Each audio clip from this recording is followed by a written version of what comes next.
Bismillahirrahmanirrahim. Assalamualaikum warahmatullahi wabarakatuh and a very good morning, ladies and gentlemen.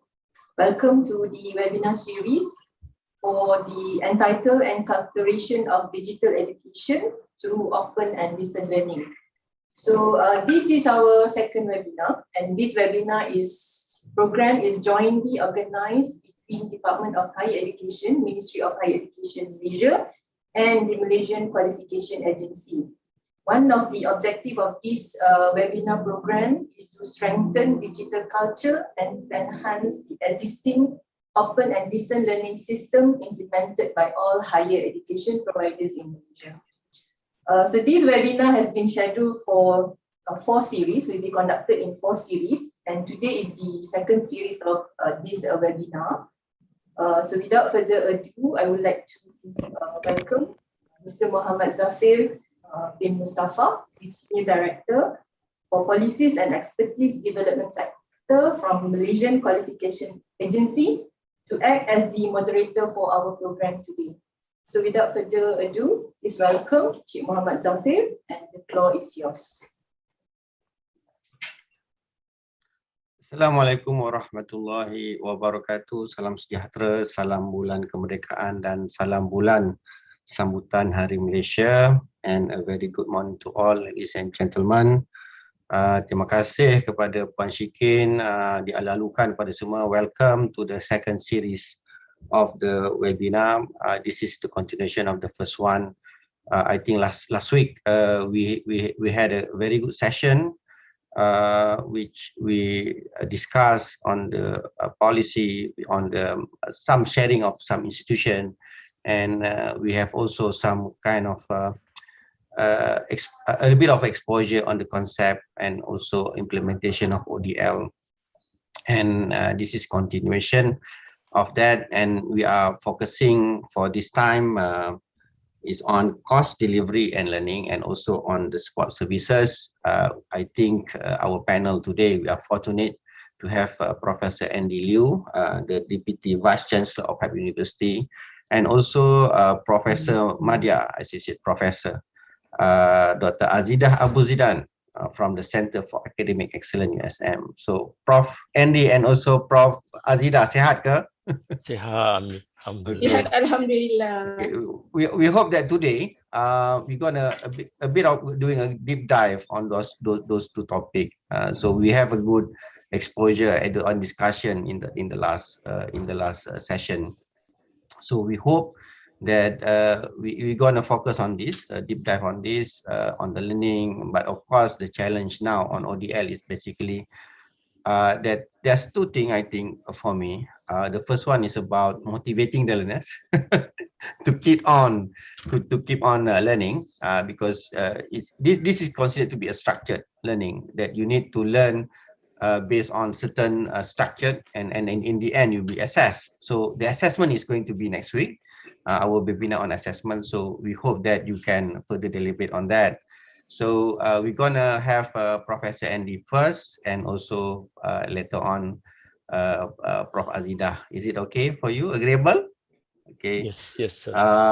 Both of them are from Penang, and coincidentally, and they are talking a lot about kari kepala ikan.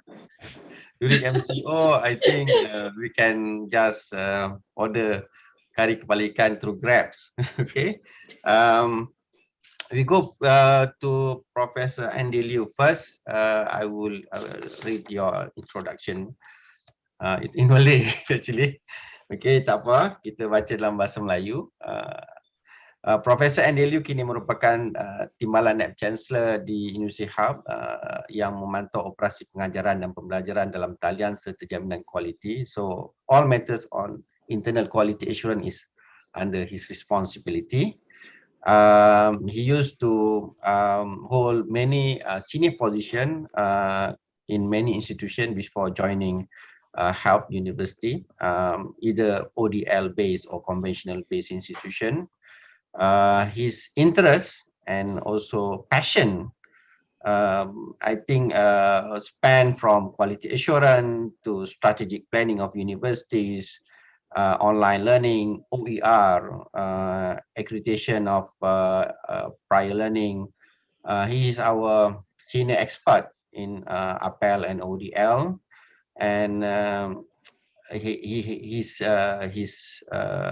the chair of our COPA ODL revision of 2019, and he has quite active involvement internationally across Asia and also Commonwealth of Learning. He was the Secretary General for ASEAN, Association of Open Universities, 2010 to 2012, with over membership of over 16 universities, focusing on ODL across Asia. So, Professor Andy, I think that's your cue. Oh, okay. Just a second. Let me try to share my screen, Tuan Zafir. Is my screen visible to all of you or to you, Tuan Zafir? Yes, it's clearly. We can watch. We can see it clearly, and also your audio is also good, and you're good to go. All right, great. Okay. Salam pagi dan salam sejahtera kepada semua rakan-rakan dan kenalan baru yang disanjungi di pesada maya ini. Terlebih dahulu, saya nak ucapkan ribuan terima kasih kepada our beloved Tuan Moderator Encik Zafir dan of course semua yang terlibat bagi persiapan menjayakan webinar series kedua di pagi yang mulia ini. And indeed, I'm grateful. Saya berasa amat bersyukur kerana takdir telah menemukan kita kembali. I understand at this point of time there are close to 800 participants. So bagi menunjukkan betapa gembiranya saya kerana dapat meluangkan masa bersamamu sekali lagi, saya ingin hadiahkan serangkap pantun untuk mengusik jiwamu sebelum kita memulakan sesi perkongsian pagi ini. Burung merpati terbang tinggi, hinggap di dahan pohon cemara. Webinar ODL menemukan kita lagi, mengubat rindu yang terpendam lama. Selanjutnya, saya memohon kebenaran untuk meneruskan majlis ini dalam adunan bahasa Malaysia and bahasa Inggeris. Colleagues, if you may recall, last week, we were deeply immersed in the designing of an ODL program. You have heard good practices from higher education institutions, a few higher education institutions, public and private.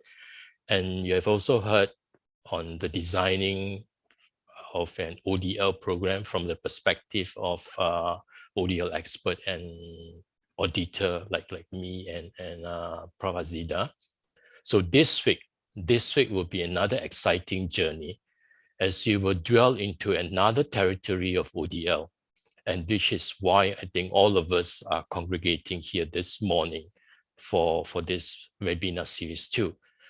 So what we are going to do this week is very simple. We will be looking or we will be examining the nitty-gritty details on the course delivery and learning support services. So the roadmap of our journey today is very simple. So this is what you see, the roadmap comprising 4 main items that I would share with you shortly. The first 2, we'll be looking at 2 important support systems in the delivery of ODL program or course, which are the instructional and non-instructional support. So please sit tight and we'll be sharing with you all the relevant details related to A and B. Now, once we appreciate the various support systems hidden in A and B, then we will try to link this to the existing standards in Area 1, 3, and 5 in COPA ODL. Now, as you understand, Area 1 is about program design and delivery. Area 3 is about student learning support services. And Area 5 is actually focusing on the educational resources. You may ask me, Andy, why are we choosing this area 1, 3, and 5 and not the other areas? Now, when we chose this 1, 3, and 5, it doesn't mean that 1, 3, and 5 is more important compared to 2, 4, 6, 7. No. What we are trying to do here is we are trying to siphon the relevant areas that you will see prominence or criteria related to the ODL will surface more, especially related to the learning support services, whether it is about the individual, whether it's about the system, or whether it's about the monitoring and review aspect. So this is why 135 is specially selected for our discussion today. Now, and of course, finally, like in any QA system, we would focus on the monitoring and review process. My fellow colleagues, usually when we talk about instructional support, remember we are going to look at two support systems here. One will be the instructional, and of course later on will be the non-instructional support. So usually the key support function in ODL is the provision of tutorials. As you can see in number 1, the item 1, is the provision of tutorials, where the self-instructional materials, now you see here, I specifically bring up these two istilah. One is known as self-instructional material. The other one is self-learning materials. Now, in fact, both of these are the same. They are used interchangeably. When we say instructional material, we are coming from the perspective of the creator. That means the content writer. That's why it is known as self-instructional material. From the perspective of the students, sometimes it is known as self-learning materials because that is coming from the perspective of the learners. They are using those materials to help them to learn, to perform what we call the independent learning. So whether you hear people saying SIM or SLM, they are the same entity. So coming back to this key support function ODL is the provision of tutorials where the SIM are the backbone of the academic content. And we also know, especially those of you who are present today or have run ODL before, you would know that the cost of providing instructional support often represents a very, very substantial proportion of the overall budget. Now, because of that, I think we will need to actually we will need to have careful organization in this area. This is very critical because it's going to consume a substantial proportion of the overall budget, and also because this is going to make sure that learning takes place within the sphere of the learners. Now, let me bring you to these individual items, 1, 2, 3, very, very quickly. Now, tutorials here, as we understand, are completely different from the normal conventional lectures. Now, the normal conventional lectures, usually you have heard of this saying that the teacher is like a sage on the stage, where the teacher dictates everything. But in tutorials, it's slightly different because it is meant, or rather, we have tutorials to help or to facilitate the learning process of the learners. And we must be mindful that tutorials have to allow learners and tutors to interact. So it cannot be a one-way traffic. It must be a two-way traffic. Interaction must occur. Interaction must surface. So at the end of the day, we would want the learners to benefit from the advice of the tutors and get the most from the SIM that the institution or the department has created. Now, because of the differences in the media used for communication and also the advent of technology, tutorial models have evolved with different characteristics. So let us rather pause for a moment and ask ourselves these simple, basic questions if we intend to roll out these tutorial services. Ask ourselves this question. Question number 1. Does the tutor-learner dialogue take place synchronously or asynchronously? That is, do the tutor and learner need to interact in real time, or can a response be delayed? So meaning, are we relying merely on the on-site or virtual tutorials, the face-to-face tutorial, or we are also leveraging on the learning support system to promote what we call independent learning or asynchronous communication? So that is question number 1 that the institution must be able to address. Now, another question we need to ask ourselves would be this. Do learners interact solely with a tutor, or do they also interact among themselves?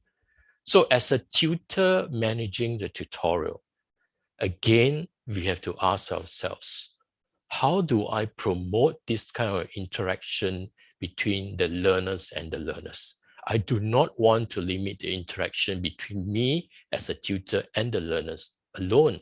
I want to see collaborative learning. I want to see active engagement in the learning process within the group that I'm providing these tutorial services. And of course, lastly, we have to reflect on this question as you see in point number 3. Can learners access the tutorial service from home, or do they need to travel to a learning center? This is a very simple question of asking us, are we planning to have it to have the tutorial on-site, physically on-site, or we can do it through the virtual platform, like what we have been doing for the past 1.5 years since the COVID pandemic visited us in 2020. So these are the questions that we have to ask ourselves. And from these questions, then we will then be able to get the answers and start rolling the proper planning delivery process via tutorials. So this is the first aspect on the non-instructional support. Now, the second part, everyone is very, very familiar with this acronym SIM, S-I-M. As I've mentioned just now, whether it is SIM or whether it is SLM, it depends on which perspective that we are looking at, whether the creator or the user. So in ODL, as we all understand, SIM performs the functions of an effective classroom teacher. It is providing the learning experiences similar to the classroom teaching learning process.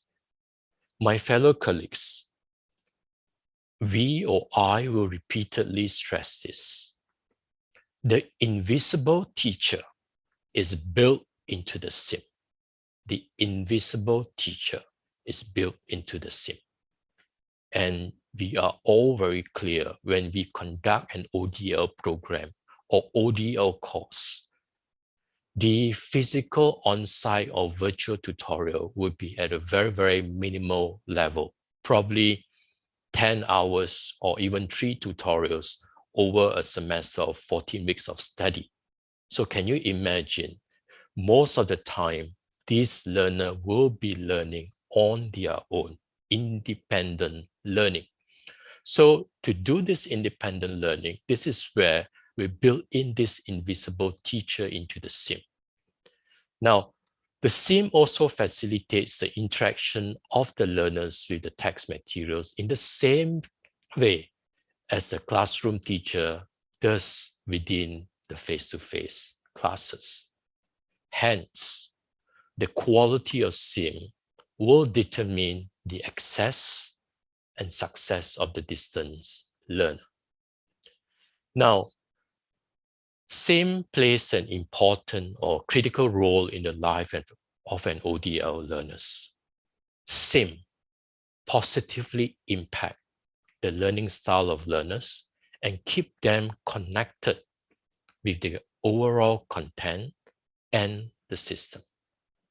SIM helps the learner to know their learning deficiencies and fill in the information gap.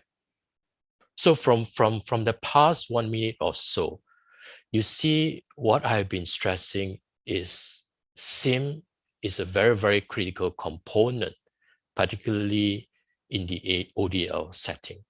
Now, in the past, as we understand, when technology wasn't at the forefront, the SIM is actually created and given to the students in print base. Now, with technology, many institutions practicing ODL are starting to infuse this SIM into the learning management system. So when they design SIM, they design based on the units of study, based on how they constructed the framework of learning in the LMS. So it's no longer like when you log in, you will see the entire SIM from Unit 1 to Unit 10. No. They have now broken the SIM into different units where it can be accessed at different point of time or study period of the learners. So this is a very disruptive feature of the technology on how SIM is presented to the learners. So because of this, because of the importance of SIM, then the SIM that we develop must have the following characteristics as you can see in item 1 and 4.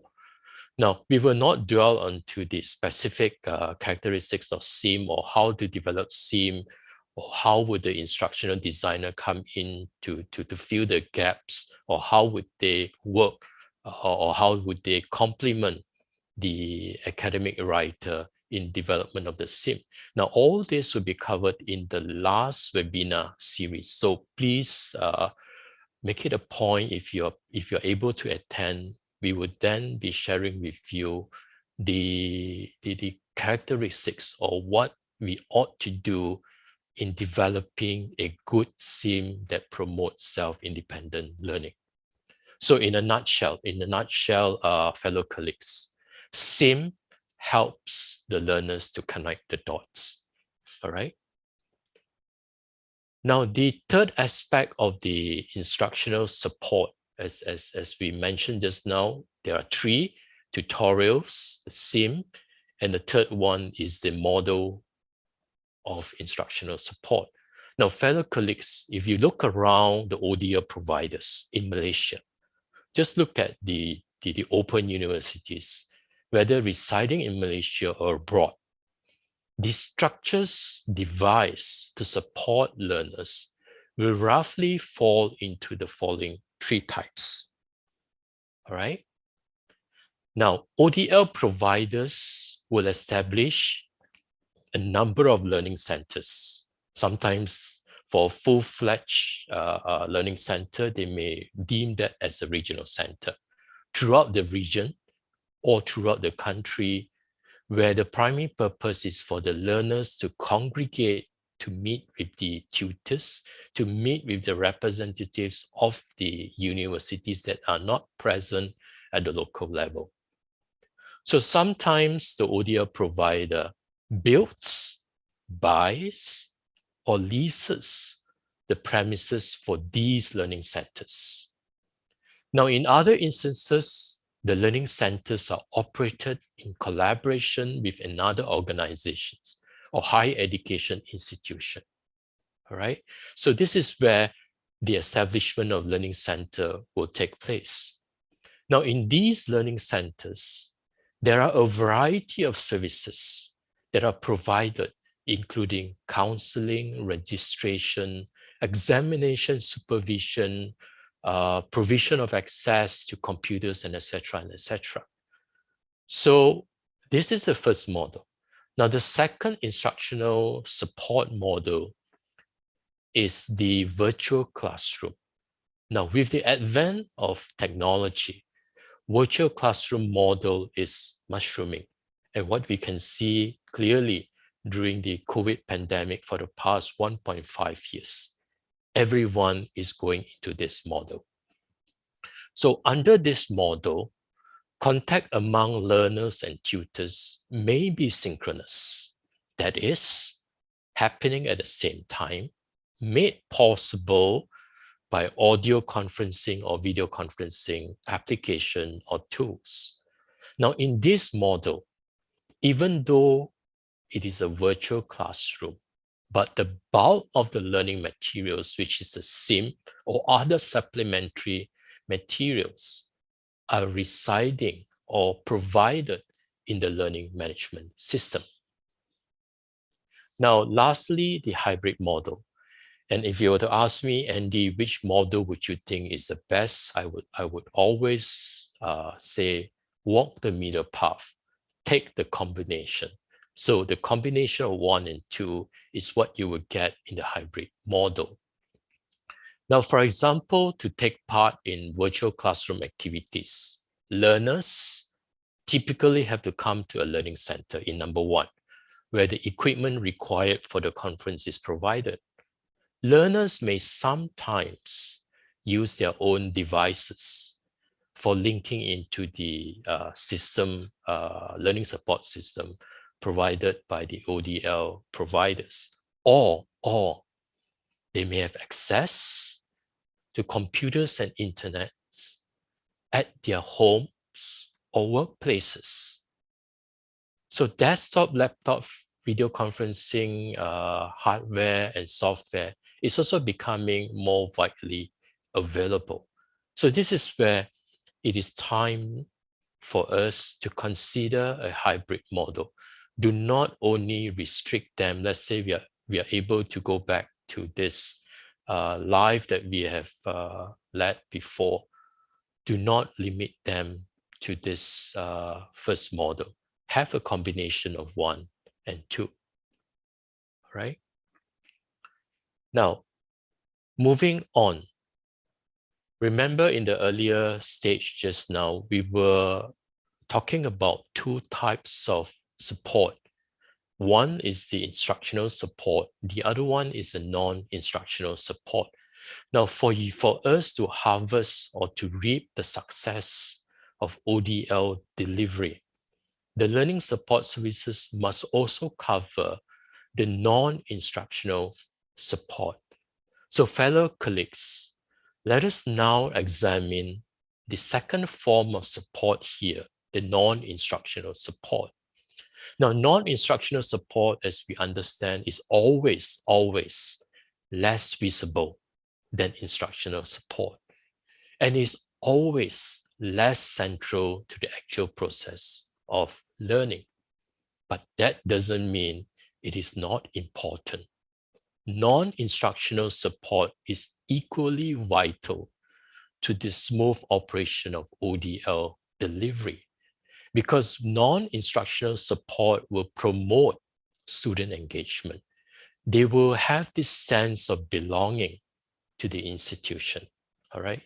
So the non-instructional support that must be made available, basically I've listed them in 1, 2, 3. The admission and registration probably would cover the marketing, registration of the learners, enrollment for the courses, and etc. Now, the second one, counseling. Now, we, or rather the learners, are normal human beings like us. They do encounter challenges like financial difficulties, academic hardship, family problems. All this would require intervention of a human being to provide the necessary advice. It could be the counselor, it could be the tutors. That means the tutors are not only performing an academic role, but they will also perform some kind or provide some kind of counseling advice. And lastly, under the admin support, this may include things like informing the learners on information such as who the tutors would be, how can they contact those tutors, the deadline for assignments, submission, the dates for examination, or if there is any updates on curriculum changes or procedure, these have to be clearly extended, or rather this information should be extended to the learners in due course. Now remember, just to recap, at the initial stage where I told you our journey today, we'll be looking at the instructional support, we'll be looking at the non-instructional support, and the third one is to link all the various instructional support that we have mentioned to the COPA ODL.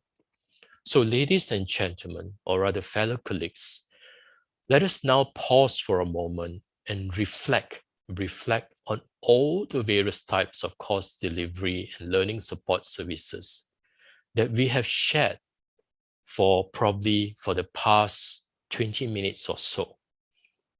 Now bring these pointers that we have given or we have shared and link to the various areas of 1, 3, and 5 in the COPA ODL.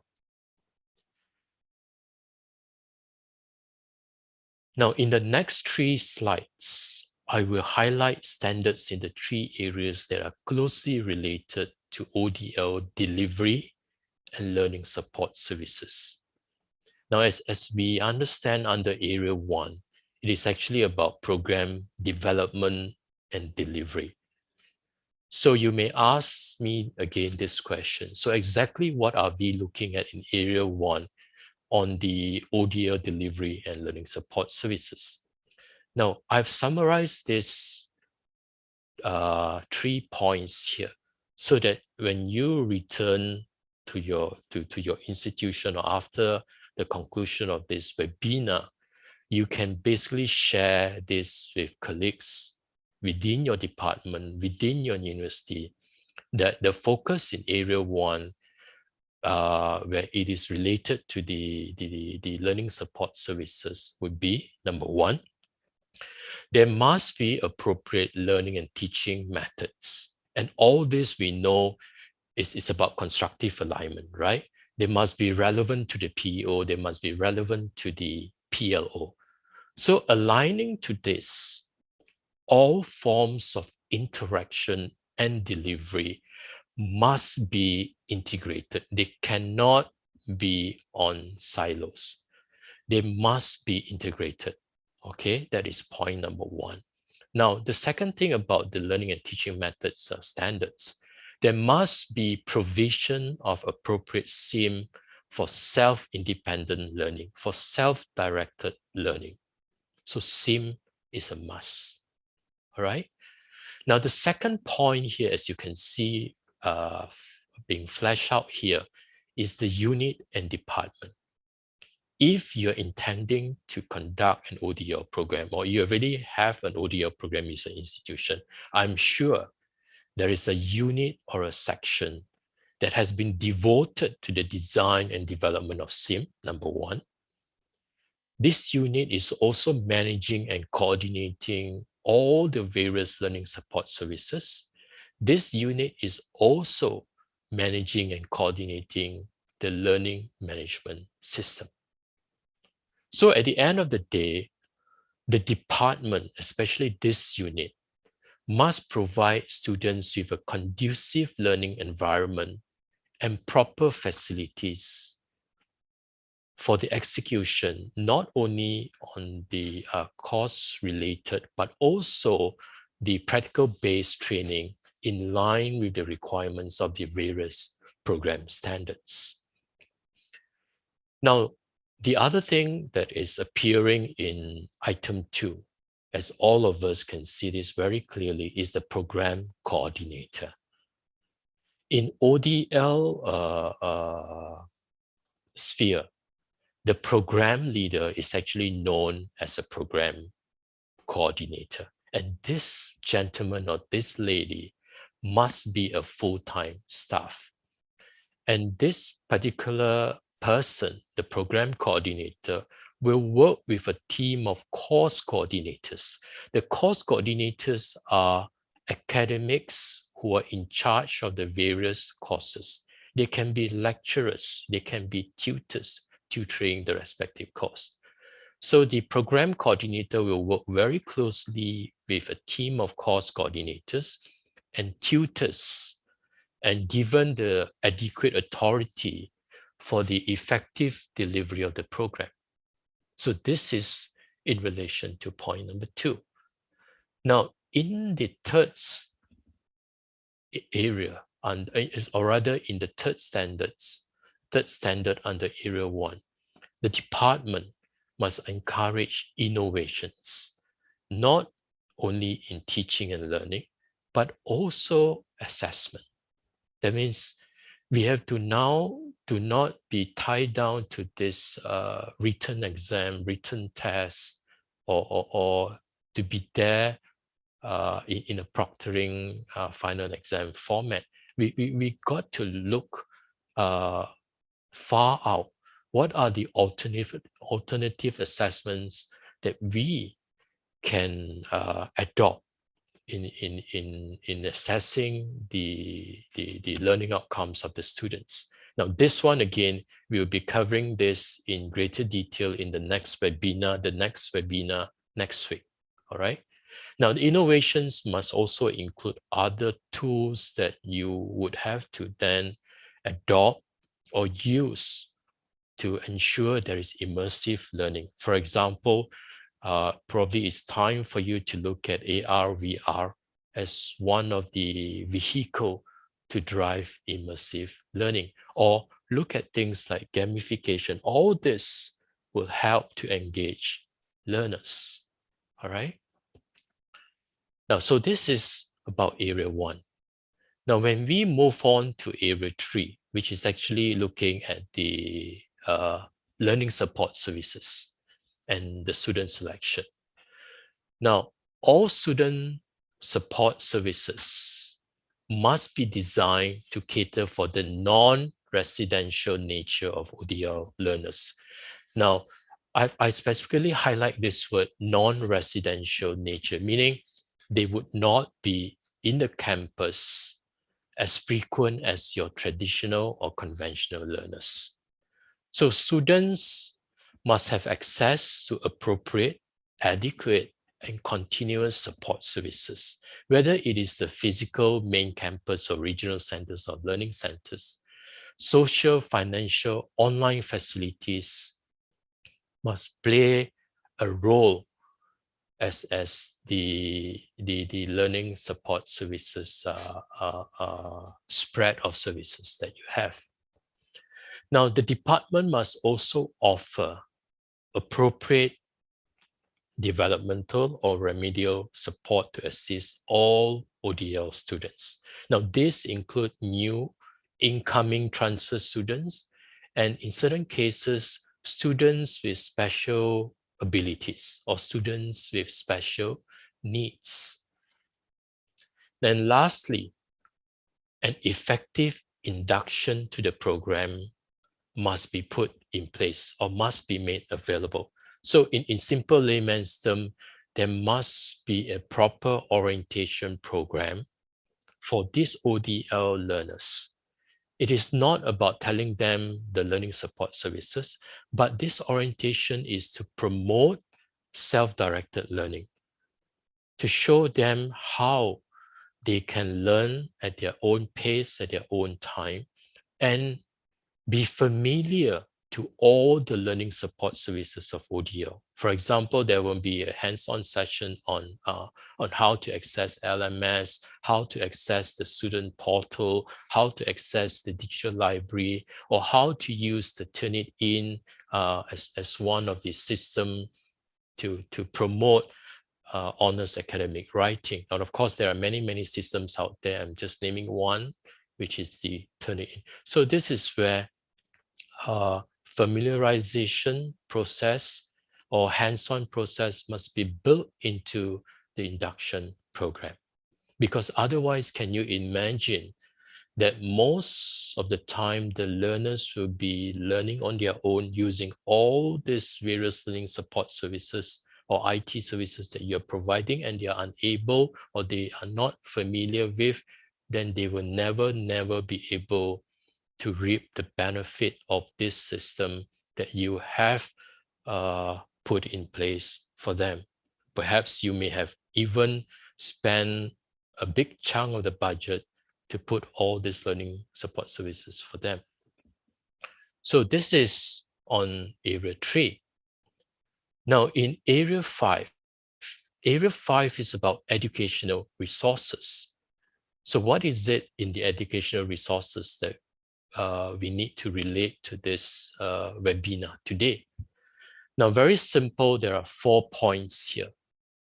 The program must have sufficient and appropriate physical and virtual facilities. And these virtual facilities would include the electronic learning platform and all other educational resources to ensure its effective delivery. Now, for that matter, the HEP must have a policy. I'm referring to number 2 here. Must have a policy regarding the selection and effective use of electronic devices, internal and external networks, e-content, and other effective means of using ICT in the program. Now, this policy is critical because they will be driving the whole process and procedures. Now, thirdly, we have to put in place an appropriate or comprehensive LMS to facilitate the ODL program delivery. Now, again, this question will pop out. What is a good LMS system? Or what should I have in the LMS system? Now, very simple. Again, I would always provide answers with questions. Ask ourselves this question.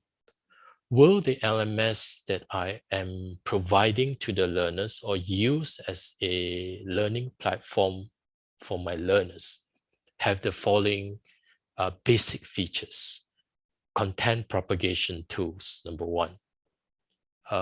Collaborative learning tools or communication tools. Assessment or evaluation tools. Is the LMS that you are designing easy for me as a learner to navigate through the entire system to find the information I require?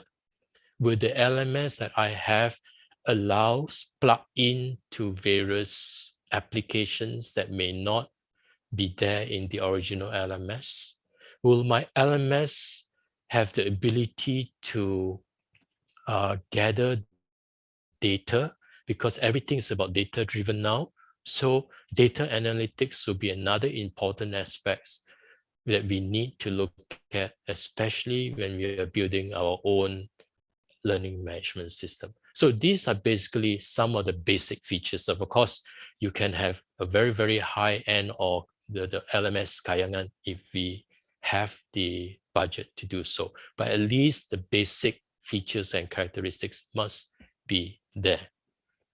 Now, the 4th one is about the digital library. And this digital library is like a 24/7 access. As long as the learners have access to the internet, then they can access the rich collection of resources from journals, ebooks, databases, and they would always be given an adequate and up-to-date reference materials.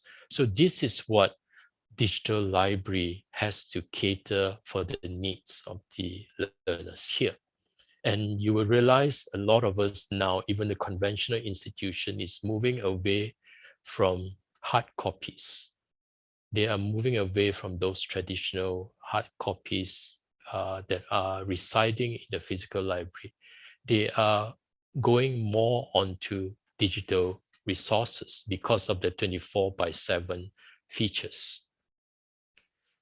Now, I'm actually showing you this content or the storyboard that I flagged this slide right from the beginning so that we will not get lost in the maze of all the information that we are sharing.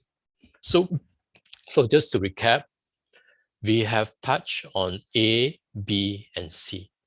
And of course, the last part is in relation to CQI, continuous quality improvement.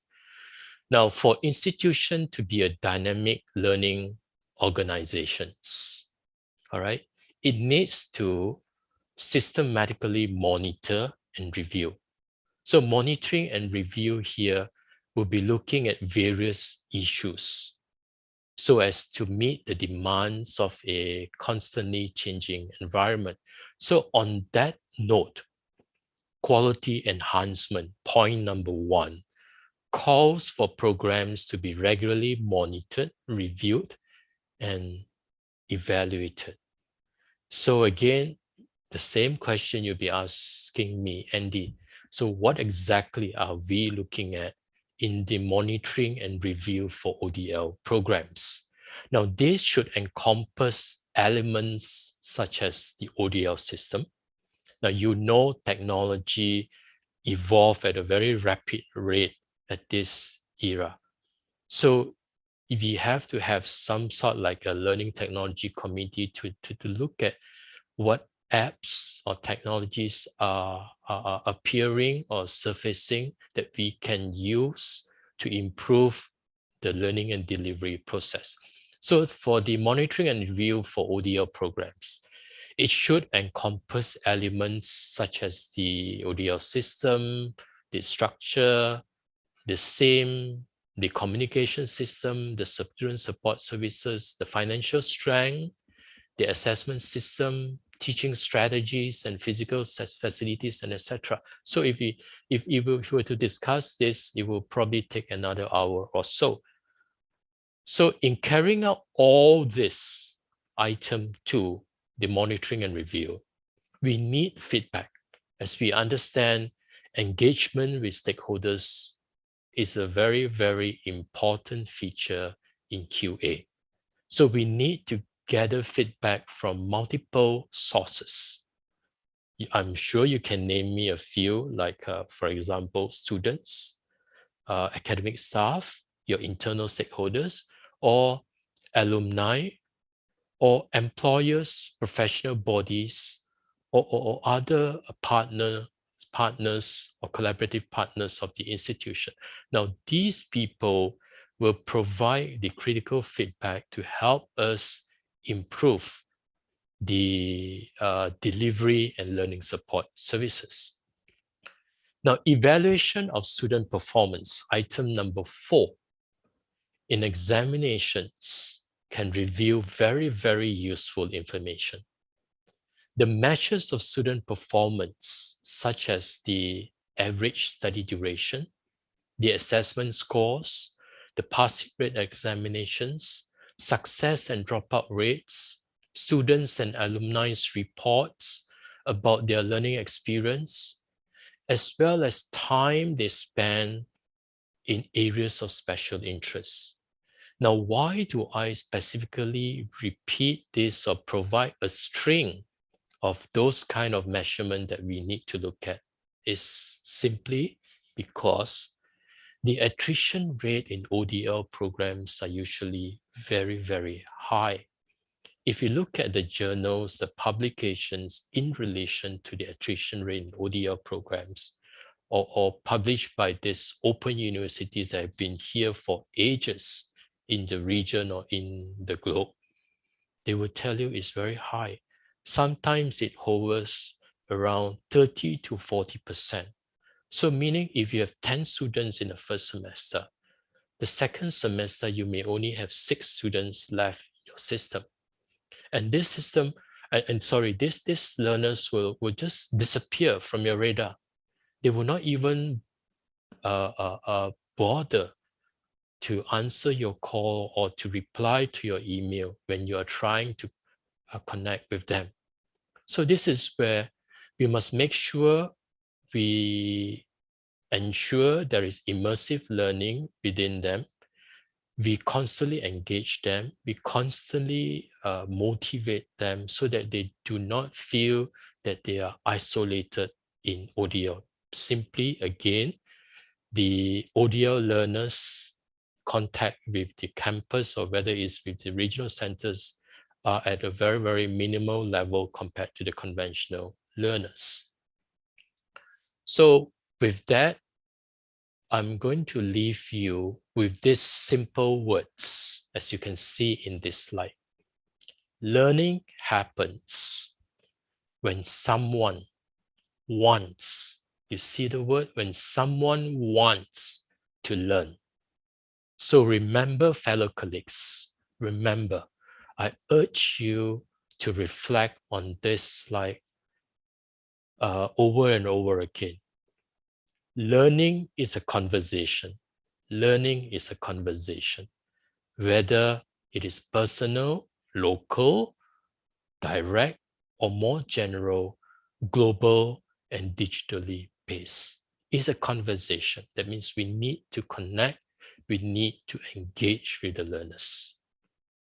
So with that, thank you very much. I will hand the floor back to Tuan Moderator Encik Zafir.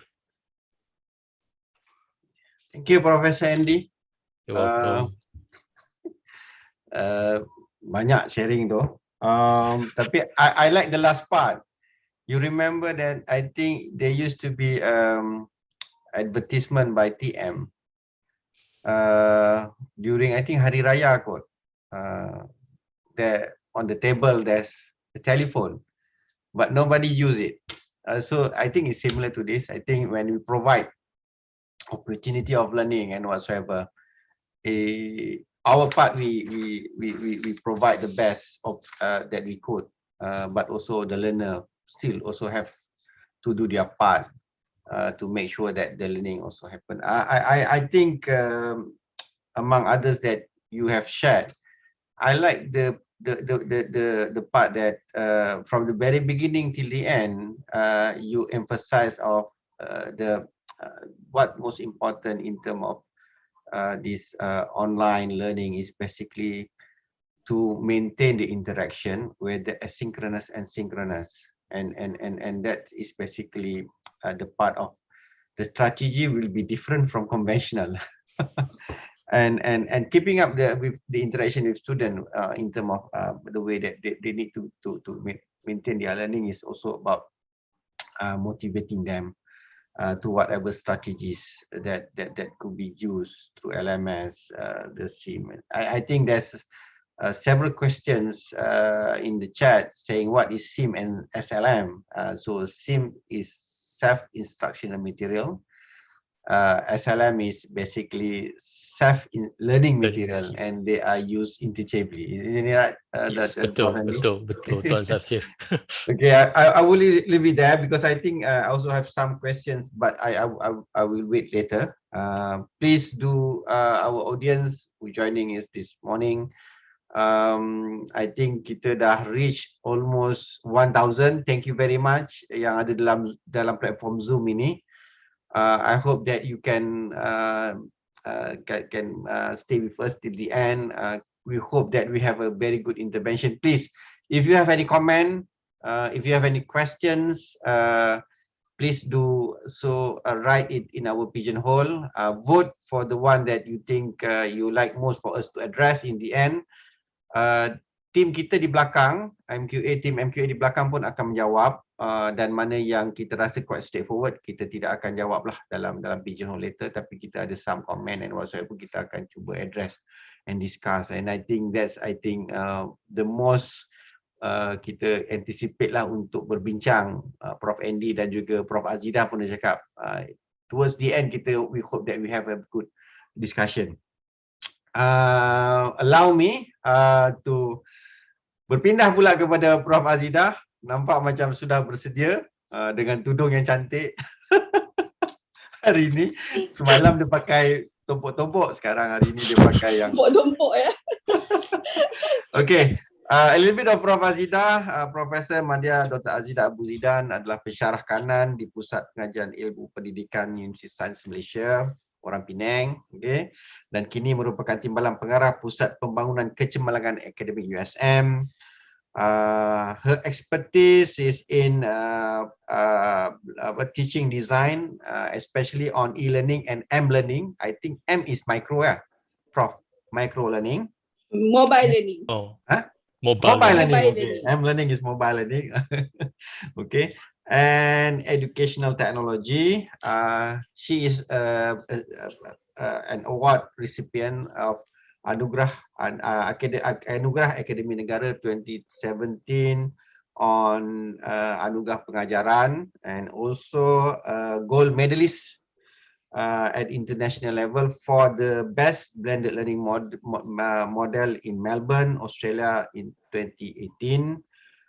Master trainer for e-pembelajaran in USM, also in all over Malaysia. I think she has been very active in terms of sharing her expertise of e-learning and also blended learning and whatsoever about educational technology through Bengkel, seminar with many institutions and all. And she is a senior assessor for MQA since 2011 and very active actually sebenarnya.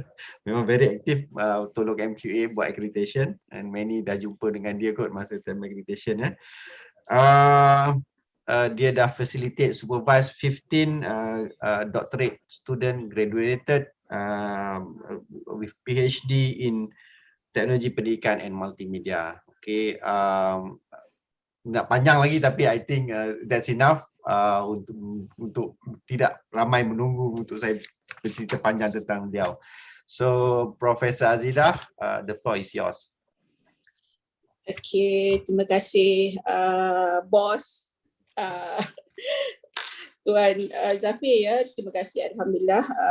Assalamualaikum warahmatullahi wabarakatuh. Selamat pagi semua. Good morning everybody. Let me just share my screen. Alright, so nampak screen saya ya? Nampak. Thank you. Alright, so sebelum saya mula, saya rasa sebenarnya saya nak letak jawatan ni. Prof Andy dah cover semua dah, jadi bolehlah kita stop di sini ya. Alright, terasa macam tak tahu nak cakap apa. Alright, anyway, alhamdulillah today we meet again for the second webinar series from MQA and KPT. And today we are going to cover course delivery and learning and support services. Alright, the ODL. Jadi my name is Azidah from Universiti Sains Malaysia. Okay, so why I am here ya? Saya nak share dulu sedikit sebanyak why I am here. Alright, although I am an MQA auditors ya for ODL and juga ICT and multimedia sebenarnya, but in USM I am actually a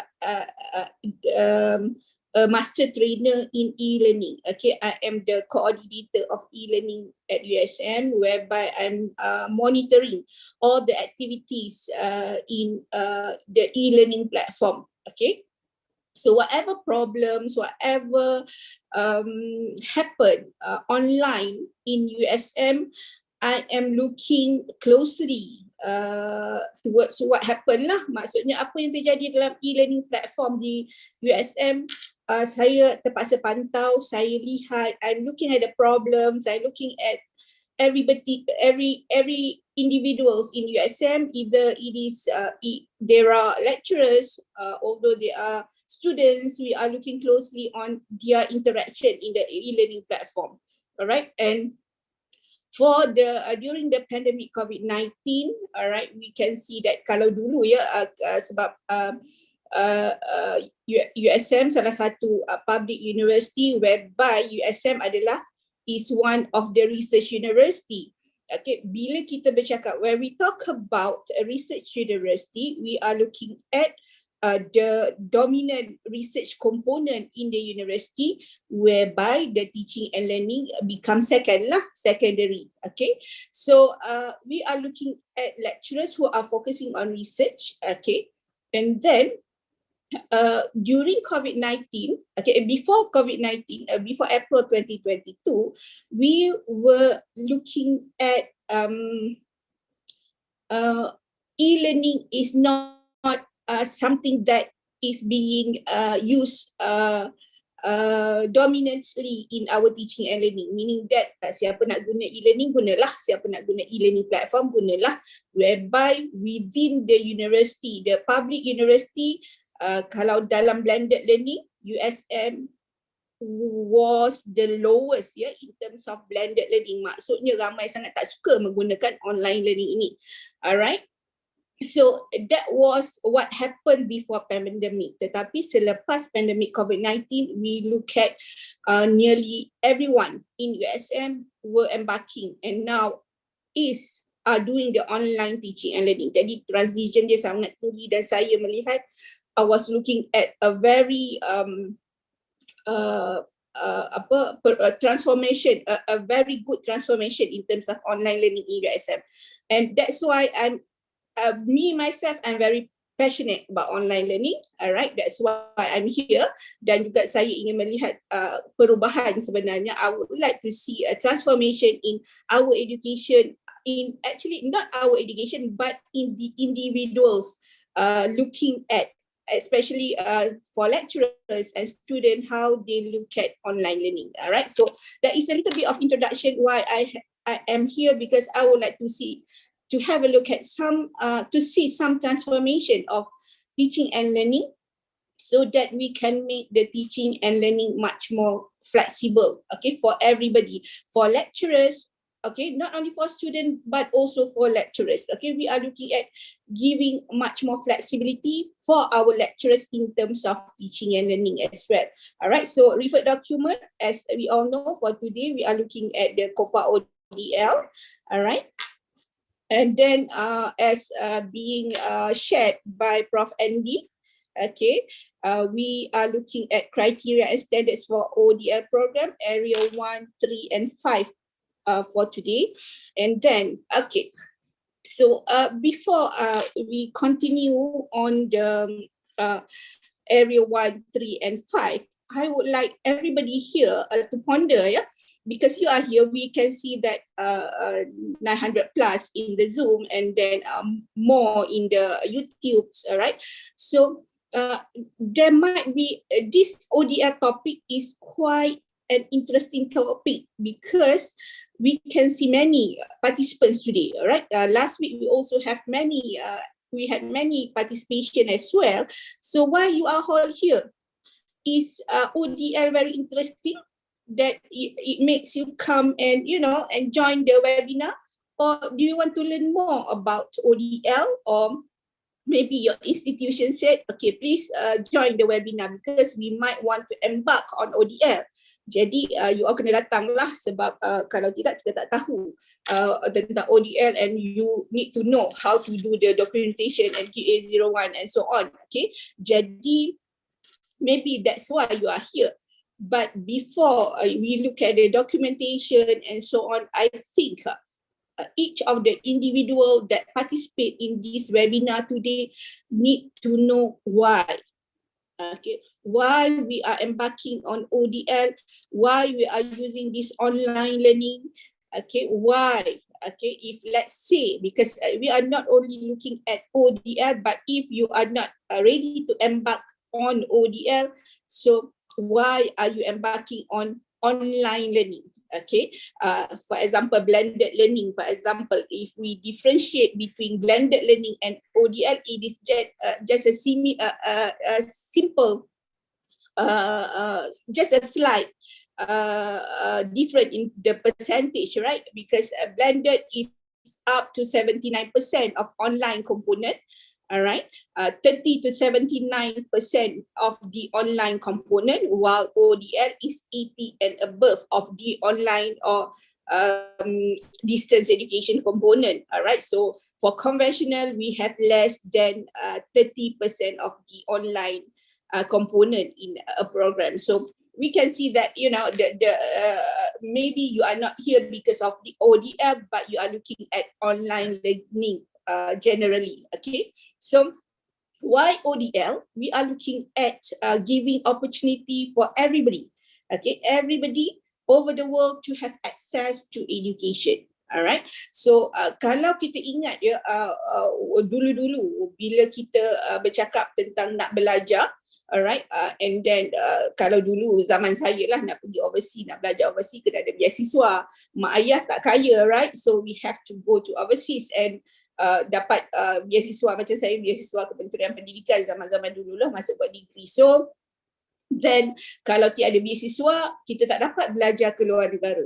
Alright, so tapi now we have opportunities to learn from anywhere, anytime, and nak masuk MIT pun boleh, nak masuk whatever university that you want, secara online can be done. Alright, so you can have a degree from one university in the UK, but you are here in Malaysia. So, and then we can have students from the Middle East, and they are in the Middle East and we are here in Malaysia. So we are giving opportunity for everybody to have access to education. Dan juga ianya tidak menjangkaui online learning.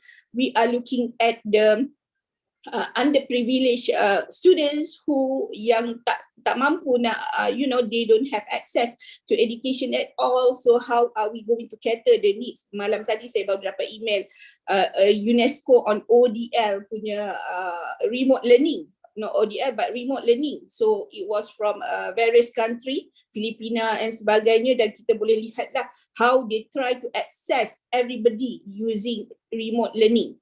Okay, so not only online learning. Alright, so and then jadi kita sebenarnya whatever it is, we are trying to provide opportunity for everybody to have access to education. However, bila kita dive into ODL, we are looking at ODL is offering the learners the opportunity to study at own pace. Yang ini, this one, I would like, you know, everybody to have it in mind. Remember that we are giving the learners opportunity to study at own pace. Okay, own pace. Maksudnya ikut kemampuan atau keperluan atau apa yang mereka masa dan tempat dan sebagainya lah. Okay, and then we offer them to learn independently and to have fun. Tu saya tambah lah. Sebab, why? Because they are going to learn independently, alright, dan ikut suka hati dia lah bila dia nak belajar. For example, that is the layman word lah. Suka hati lah saya nak belajar bila pun, should be okay because I'm going to learn independently and I would like to have fun with my study. Okay, tak ada lagi masuk kelas dan, you know, mengikut arahan I have to be in class at 9 AM or 8 AM. Okay, so it is up to me to have fun with my learning. Alright, and then ODL offers promotes interaction. Okay, to learners and lecturers. Okay, so we are trying to promote this. Alright, in ODL. Also, we are trying to promote higher order thinking skills. All right. Remember OBE, our outcome-based education, we are looking at the outcomes. Okay, jadi we are not looking at students who memorize things and so on, but we are looking at students who are able to critically look at the content and analyze and synthesize and create something from the content that they have learned. All right, and then we are trying to provide opportunities for real-time assessment. Okay, real-time assessment tidak semestinya assessment ini adalah assessment yang summative or formative, but it can be a continuous yang dilakukan semasa belajar secara online. Okay, so are you ready to support your ODL learners? You are here, I think you are ready lah. Okay. You need to think, okay, the institution need to actually think of are they ready? Your institution ready to support the ODL learners? And you, for example, if you are a lecturer, are you ready to support your ODL learners? And if you are a supporting staff, are you ready to support the ODL learners? Okay, but I go back to the previous slide. All right, remember, this is my question. Are you ready? And then this is the opportunity that we are trying to get our learners to get from the ODL. Jadi kita nak promote higher order thinking skill, for example. We are going to promote interaction. So if you are not ready to dive in why we are looking at ODL, so maybe you shouldn't embark on ODL. Okay, that is things to ponder by the institution, by the lecturers, by the supporting staff. Are you ready to support the ODL learners? Okay, all right, so look at the technical things. Okay, so everyone, program development and delivery. Okay, student selection and support services for area 3 and area 5 educational resources. So I think Prof. Andy already mentioned, in depth on the important parts in ODL development and delivery just now. But I would like to recall what Encik Zafir mentioned just now. Strategies in ODL will be different from the conventional. Okay, and then the different is not very simple differences or very small difference.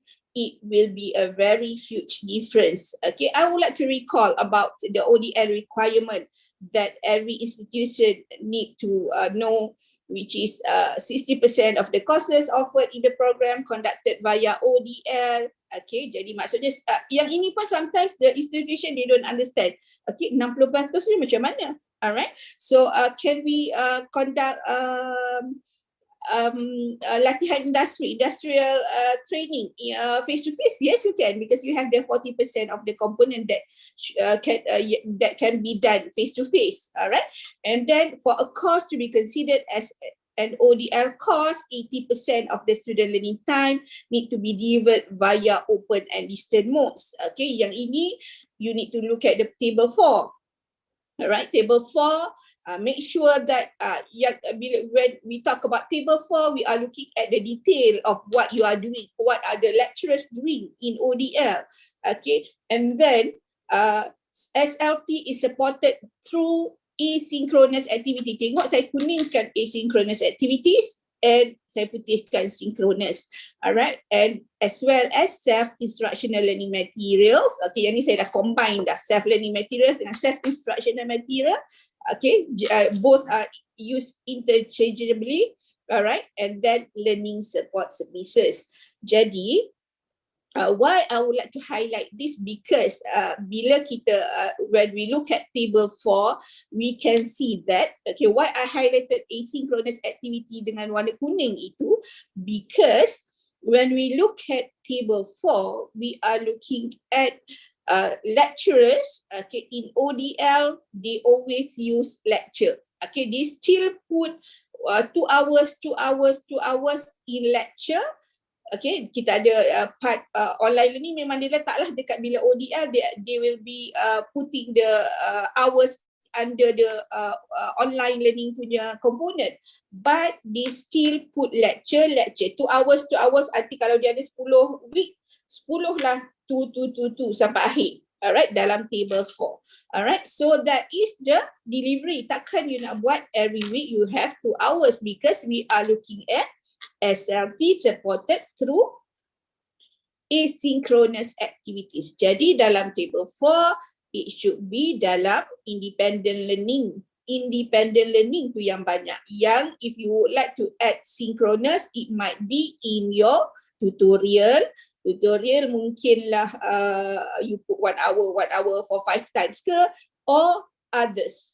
Okay, others that will make you much more flexible in terms of how are you going to conduct the synchronous learning. You nak buat tutorial ke, you nak buat whatever lah. Okay, when others, it open up to a very huge number of activities that can be done online. Mungkin you nak buat discussion, okay, peer discussion, alright, not necessarily a tutorial. Okay, then that can be conducted via O, iaitu others, ya, and di table 4. So the table 4 is actually very important, okay, and not only if you go down at the bottom of table 4 that lebih daripada 80% online, you ingat you dah capai komponen ODL. No, you need to look at your teaching and learning, your assessment, and so on, yeah. Alright, and then face-to-face session can be conducted through various modalities, virtual or physical. Okay, jadi in the ODL program, this is the overall, yeah.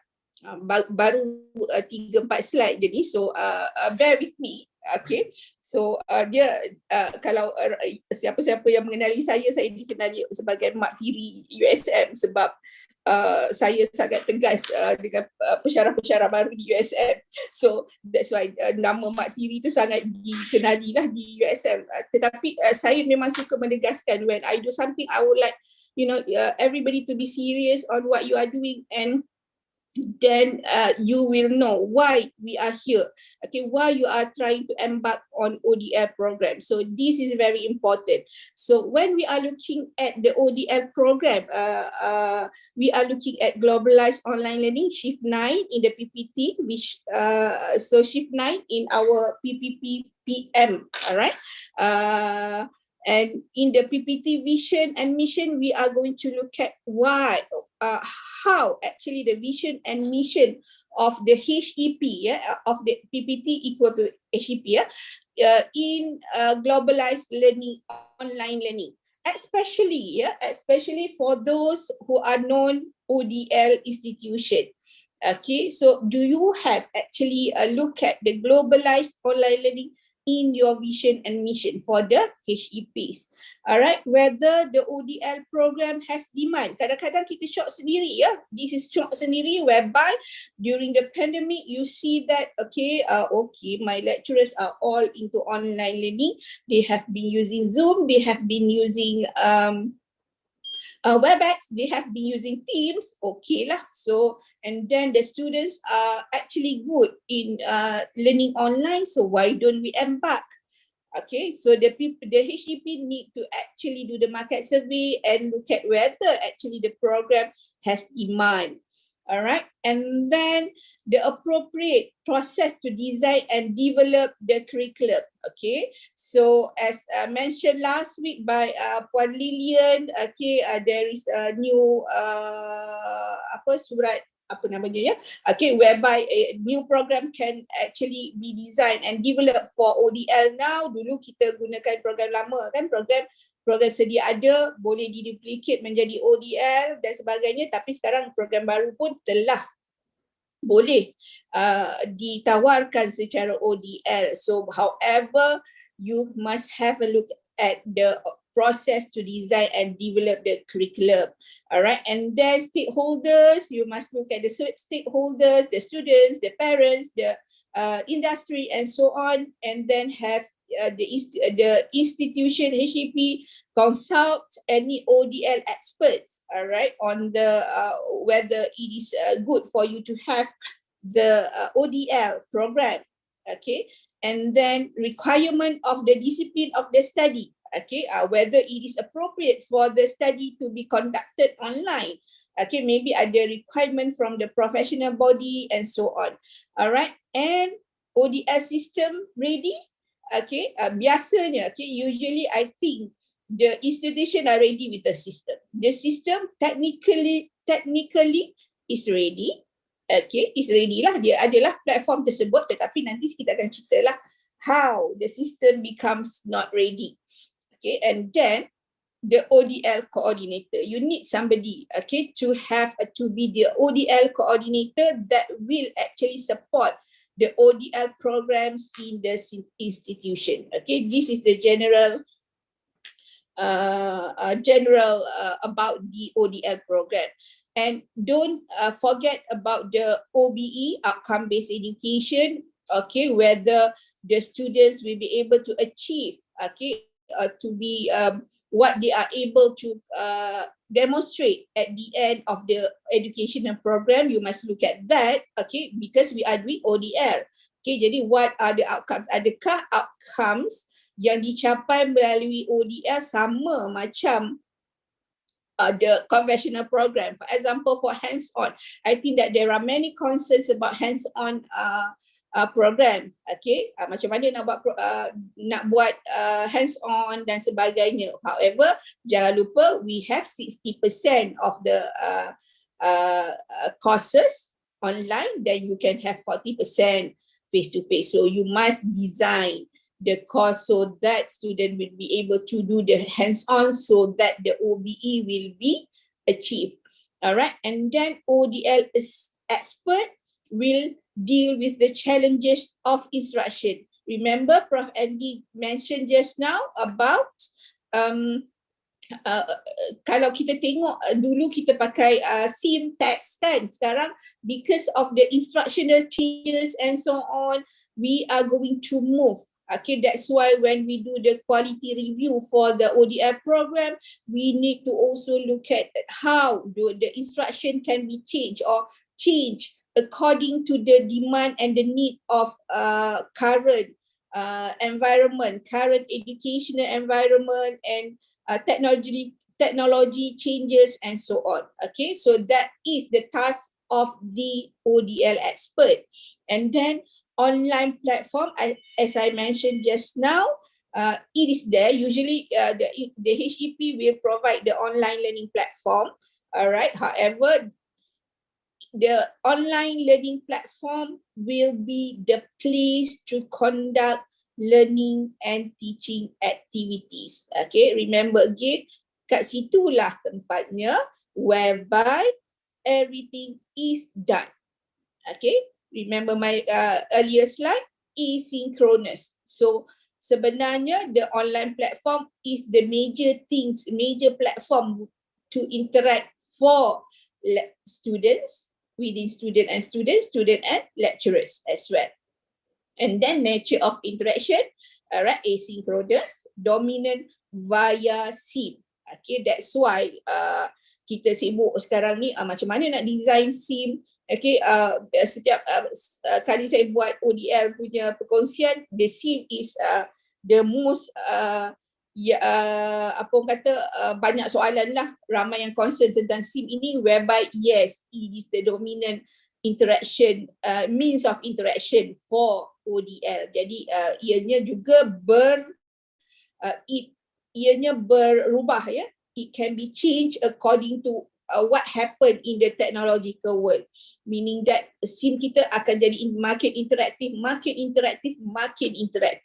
Okay, tidak terlalu maksudnya ianya bukan tidak interaktif lah, non-interaktif. Okay, that should be remembered lah by the ODL HEPs as well as the lecturers. Okay, alright, so when we talk about delivery, okay, and we are providing our students with ODL learning experience, okay, we are looking at preparing the program. Okay, the program. Kalau katalah program itu from the existing program, you cannot merely duplicate and tukar je lah sikit-sikit, okay, dalam dokumen MTA 01 dan submit. No, you know, you are going to prepare the whole system, whole program. Okay, yang saya maksudkan sistem ini is not the system online system, but the whole system of the program. Okay, so the readiness of the program itself, bagaimana nak cater all the different needs of different courses, okay, and the different needs of the lecturers, okay, the experience of the lecturers, adakah mereka prepare to be teaching online, okay, and then the support staff, are they ready to be able to support the ODL students, the counselor, for example. Okay, we know that counselors, they seldom do online counselling before the pandemic, but now we do have some counselling conducted online. So for the ODL programs, are the counselors ready to conduct their counseling session online with students who are physically away from the institution. Mungkin ada dekat Nigeria, for example. For maybe, I have one students from America, from the US. So I asked him, why you study, you have so many good institutions in the US. Why you come to Malaysia? Why do you come to USM and learn do your program in USM? And he said, oh, I would like to actually experience, to know different experience, learning from other countries, okay, because I'm used to learn in the US and I would like to gain some other experiences, culture, in terms of content, and so on. All right, so you are going to prepare the program for the ODL learners experiences. So the whole system need to be prepared, and then the ODL staff, okay, academic and support also need to be ready, to be prepared, and then good learning experience also need to be prepared. And these are the responsibilities of the HEPs. All right, so it is not the responsibility of the academic staff. Okay, in certain measure, yes, they should be responsible, but the HEP need to design, okay, and develop and prepare the delivery for the online learning or for the ODL learning experiences. It is very important. All right, then HEPs need to look at the development of the program. So how to actually offer this program online as ODL program. It might be different from the usual conventional program, although if let's say you are duplicating that particular conventional program, it will be different. Okay, I would like to say again, like Dr. Zafi mentioned, strategies will be different from conventional program. Okay, and then we are preparing our students to be self-directed learners. Okay, and then they are doing the self-learning. Maka, all right, our lecturers need to prepare so that they actually understand what is ODL. Okay, what are the ODL learning experiences? They don't take attendance anymore. So kena bagi tahu kepada pensyarah, you don't need to take attendance, but you are going to look at participation of the students. Alright, yang ini banyak yang saya jumpa lah. This is through my experience that the lecturers, they don't understand this. They are not preparing the ODL learners to be self-directed learners. Dia rasa macam I think I need to actually give lectures because nanti the learners, they don't learn. Okay, then they need to revisit what is the meaning of teaching and learning. Okay, so that's why actually train the lecturers to be to know what is self-directed learning is very important, as well as self-instructional materials. Prof. Andy mentioned about self-instructional materials just now, but I will cover a little bit later on, okay, on self-instructional material, because in webinar 4, we are going to look at in detail on the SIM, all right?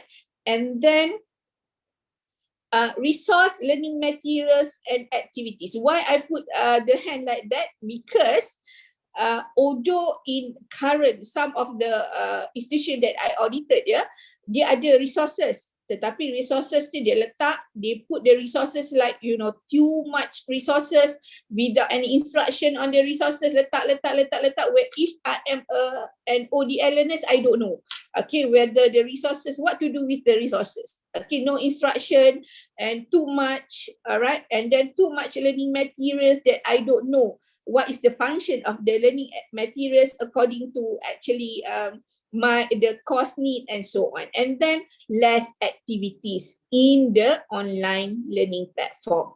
All right, so these are the responsibilities of the HEP to make sure that everything, development of the program, the SIM is ready, you are ready to get your students self-directed learners, and then make sure that all the resources, learning materials and activities are actually properly included in the platform. Alright, so baru introduction je tu ya tentang ODL. Now I'm going to go to area 1, which is I'm actually looking at the MQA 01, and I'm looking at how which part, you know, that actually need to be looked at by the HEPs. All right, so area 1.1.1, we are looking at the open ODL policy of the higher education provider, especially the non-ODL institution. All right, because sometimes before this you might not have this policy, okay, on ODL, so you might have to consider what are actually your policy on globalized online learning. So this need to be highlighted in this section, yeah. And then how are you going? How is the HEP will promote globalized online learning? Okay, so how are you going to promote globalized online learning? Maybe because, you know, I think that because of the pandemic, we are going to embark. Many institutions would like to embark on ODL, but how do you promote globalized online learning via ODL? This needs to be highlighted, as well as what is the HEP's ODL policy. Okay. And then, like I mentioned earlier, demand and feasibility for this program to be offered via ODL mode. Okay, jangan syok sendiri, terasa macam orang nak masuk tetapi last-last ada seorang je student. Okay, so what is the demand and feasibility for this program to be offered? Okay, and then autonomy to design the curriculum. Usually yang ini sama macam conventional, tetapi you need to have make sure that there is you need to devote to the design and development of the learning materials for ODL delivery. Usually the lecturers can provide the content, okay, but the unit will support, okay, on the design and development of the learning materials such as SIM, yeah, for the ODL delivery.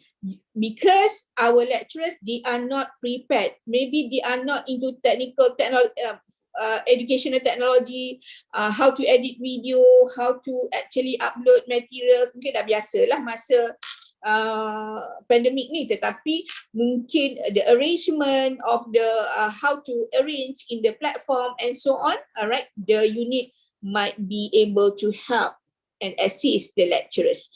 And then effectiveness of involvement of stakeholders. Okay, kalau nak buat program, new program, okay, how about the industry? Will the industry accept students who are from the ODL? Sebab sometimes they are a bit skeptical. Okay, diorang ni graduate from ODL program, so they might not be as good. Ini selalunya yang berlaku, ya. Okay, the industry might say, okay, sebab diorang ODL, saya rasa dia tidak mencapai. They don't achieve the similar outcomes with the conventional. So the HEP must actually convince all the stakeholders that this ODL program is a similar quality or might be higher quality than the conventional program. And then seek the ODL experts, all right, when you develop the program. Okay. Jadi, in area 1, we are looking at 1.2.5 learning and teaching methods, all right. Jadi yang ini, this is the most important thing, a mechanism or system where all forms of interaction and delivery are integrated in the platform. Alright, so what happened? Alright, sebab saya ni mengaudit kan, jadi I would like to highlight as well when we go to audit, what happened was the interaction, the delivery is in different platform, okay, not integrated in the system. Sometimes the lecturers, they said, okay, saya sebenarnya everything I put in Microsoft Teams, for example, yeah. They put all the materials are put in the Microsoft Teams and I don't have seen in the main platform sebab saya suka guna Microsoft Teams, alright, for this particular course, one course. And then the other course is in the, for example, the LMS. Satu course dekat dalam LMS, satu course cakap saya tak suka guna dia tu, saya suka guna Microsoft Teams, alright. So, you can see that that is not an integrated platform whereby if let's say you would like to, the lecturers prefer to use Microsoft Teams, whatever they have in the team should also be able to be accessed in the LMS because the LMS should be the main platform. Tak boleh lah bila tengok dalam student navigate in the LMS, dia tengok khusus A, B, C, 1, 2, 3, kosong sebab the lecturers, they don't like to use the LMS, they prefer to use Teams. Alright, and even you have the synchronous class, okay, sometimes, so the whatever link to the synchronous session need to be included in the LMS as well so that pelajar tidak mencari-cari di tempat lain. Everything should be in the system systematically, alright, so that the students will be able to access from one platform. Okay, even kalau data-data their profile and so on can be accessed or linked to the main system, then should be good. Alright, recently I actually did a training for one institution and I found that their system is really good whereby they use Moodle, but in the Moodle they actually integrate Microsoft Teams, they integrate everything in the system, so when the students log in that particular system, they will be able to access everything that they need for their ODL experience. So that is what we call the system, the mechanism where all form of interaction and delivery is integrated. Jadi jangan satu kat sini, satu kat sini. Oh, saya punya sistem dashboard dekat sini. Saya punya ni dekat sini. Okay. Kalau boleh, it is in one platform. Alright. And then the provision of appropriate self-instructional material. Okay. Jadi sekejap lagi saya akan pergi ke establishment of unit and section to design the SIM. Alright, however, I think every institution yang would like to embark on ODL dah tahu dah, kena ada SIM. Alright, and then in area 1 also, we are looking at show evidence. Alright, including those available in the learning portal or the LMS that students are provided and briefed on. Okay, maksudnya the students have been actually briefed on what is available in the portal and how to use the LMS and what is in the LMS, the whole system. All right, this can happen during their orientation. Okay, jadi masa orientation memang kena tunjuk everything, then we need to see the evidence lah that the student have been introduced and briefed on what to do, or maybe in the portal, the LMS itself, you have a video that, you know, if the students are not able, they did not attend or forget, because we are looking at students from different or various background, okay, different backgrounds, so you might want to put video that brief on what is in the LMS or the system. All right, and then satu perkara yang one thing that I found during my audit was lecturers are not actually many lecturers, they don't know about analytics to monitor student activities. Analytics tu apa? Learning analytics tu apa? Okay, when I said no, you don't have to take attendance. You can have a look at your system and see your students' participation. Okay, you can see whether they have done this, they have viewed your content and so on. Boleh ke? Dia kata. So some of the lecturers, they don't know. This academic staff, they don't know.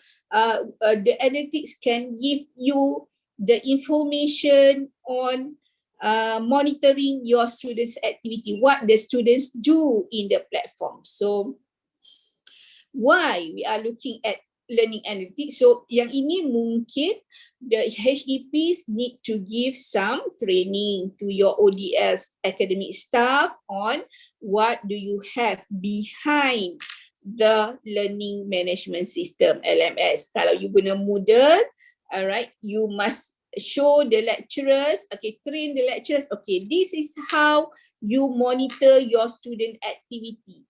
But before you can actually monitor this, you need to do something. Okay, when you add your content in the LMS, you need to click this, and so the technical part need to actually be trained, okay, to the lecturers. Lecturer mesti kena tahu how to monitor the student activity in the LMS so that they will know what to do and how to monitor the students' participation. Remember, we are doing the asynchronous activity, not the synchronous. Synchronous just to support the asynchronous activity. So learning analytics is the purpose of learning analytics is to help the academic staff to monitor students' participation. Jadi kita tahulah, walaupun bila kita login, when you login into the LMS and you see that the students, Ali, okay, I would like, Ali never contact through WhatsApp. So you like to see whether he is doing the activities in the SIM. So you go to the LMS and click Ali's name and see when he log in, when he log out, what content has he had actually viewed and did in the learning management system. All right, you can see that. All right, if let's say when he did a WhatsApp you and then you log into the system and you don't see any activity, then you need to take action. Okay, you must give him remedial support and whatever, so that you support the ODS student. He might have problem, or he just don't have time and he take his own sweet time to access the content and so on. So, but you need to actually interact with the student and know what he is doing behind the computer. All right.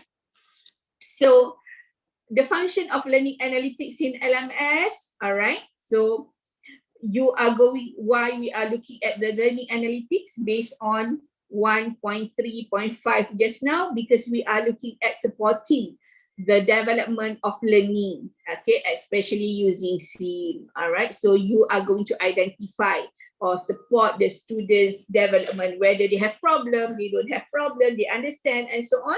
All right, the lecturers will be able to actually support the development of the learning. And then the lecturers will provide meaningful and personalized timely feedback to the student. Jadi tak adalah student tertunggu-tunggu.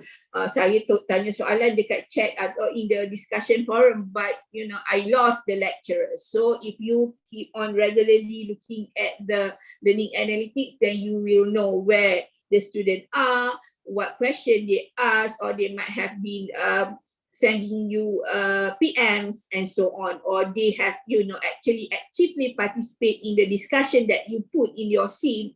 Okay, so that is because learning online as an ODL students is quite a lonely journey without the support of the institution, without the support of the lecturers, without the support from the supporting staff. It will be a very lonely journey, okay? Because we are learning from our home, from our office, and so on. So that's why learning analytics is very important. And then develop quality learning, all right? Because we are looking at data, and then we can see that, you know, whether the students are doing this, they have problem. For example, if let's say you provide a content, video content, yeah, you provide a video content, and then you can see the analytics whereby how many times actually the student watch this video. Okay, kalau you tengok Ada seorang ni tengok 10 kali, they watch the video 10 times, ada tengok banyak-banyak kali. So there is something wrong with the video mungkin, so that you might want to actually do another video that will provide much more relevant information so that they don't have to view the video for 10 times. All right, so that is important. And then you can predict student success and predict at-risk student. All right, so in ODS student, we don't meet regularly synchronous, or we don't meet face-to-face at all physically. All right, so you don't know what happened to the students. All right, if the student yang jenis senyap-senyap dekat belakang, they will tell you what happened. Okay, kalau student dia memang jenis nak bercerita, dia will bercerita. So you can predict lah whether the student can success, or you tengok dia buat the self evaluation di dalam SIM, and you found that dia ni berapa kali try the question semua salah. Okay, dia berapa kali dia review dia salah. So you might want to actually support that at-risk students and give mungkin a private ajak dia jumpa. Okay, Ali, can we meet? Okay, do you want to meet asynchronously tomorrow evening?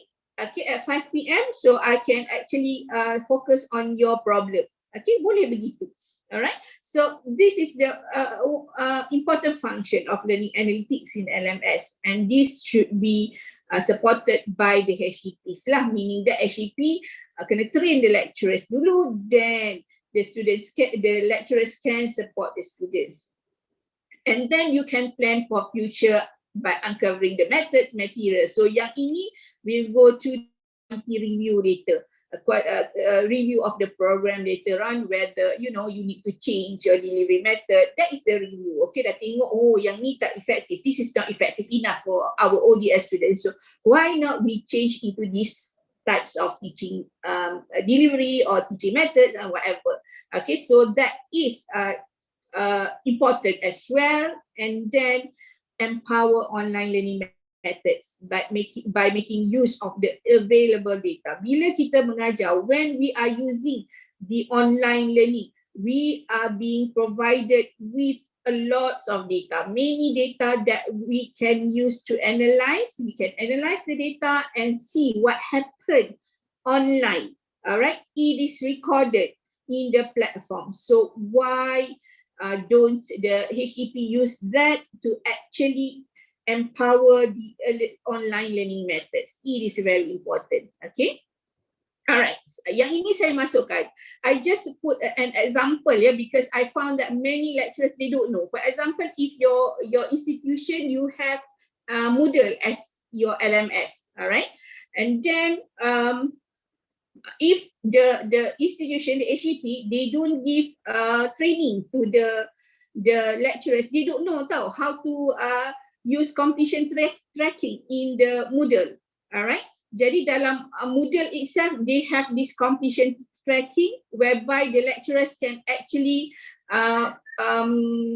set when they put the activity, include the activity or the content in the Moodle. So dia ada activity completion, dia ada course completion, whereby when for example the lecturers upload an activity, okay, develop or design an activity, after the student had done the activity, if you have actually set up the activity completion, the system will capture that the students have actually complete the activity. So bila you click at the student's name, you can see that they have completed watching the video, they have actually completed the task, they have actually completed the quiz, and so on. So these are the sample on how you do that. But I think this is the task of the HEP to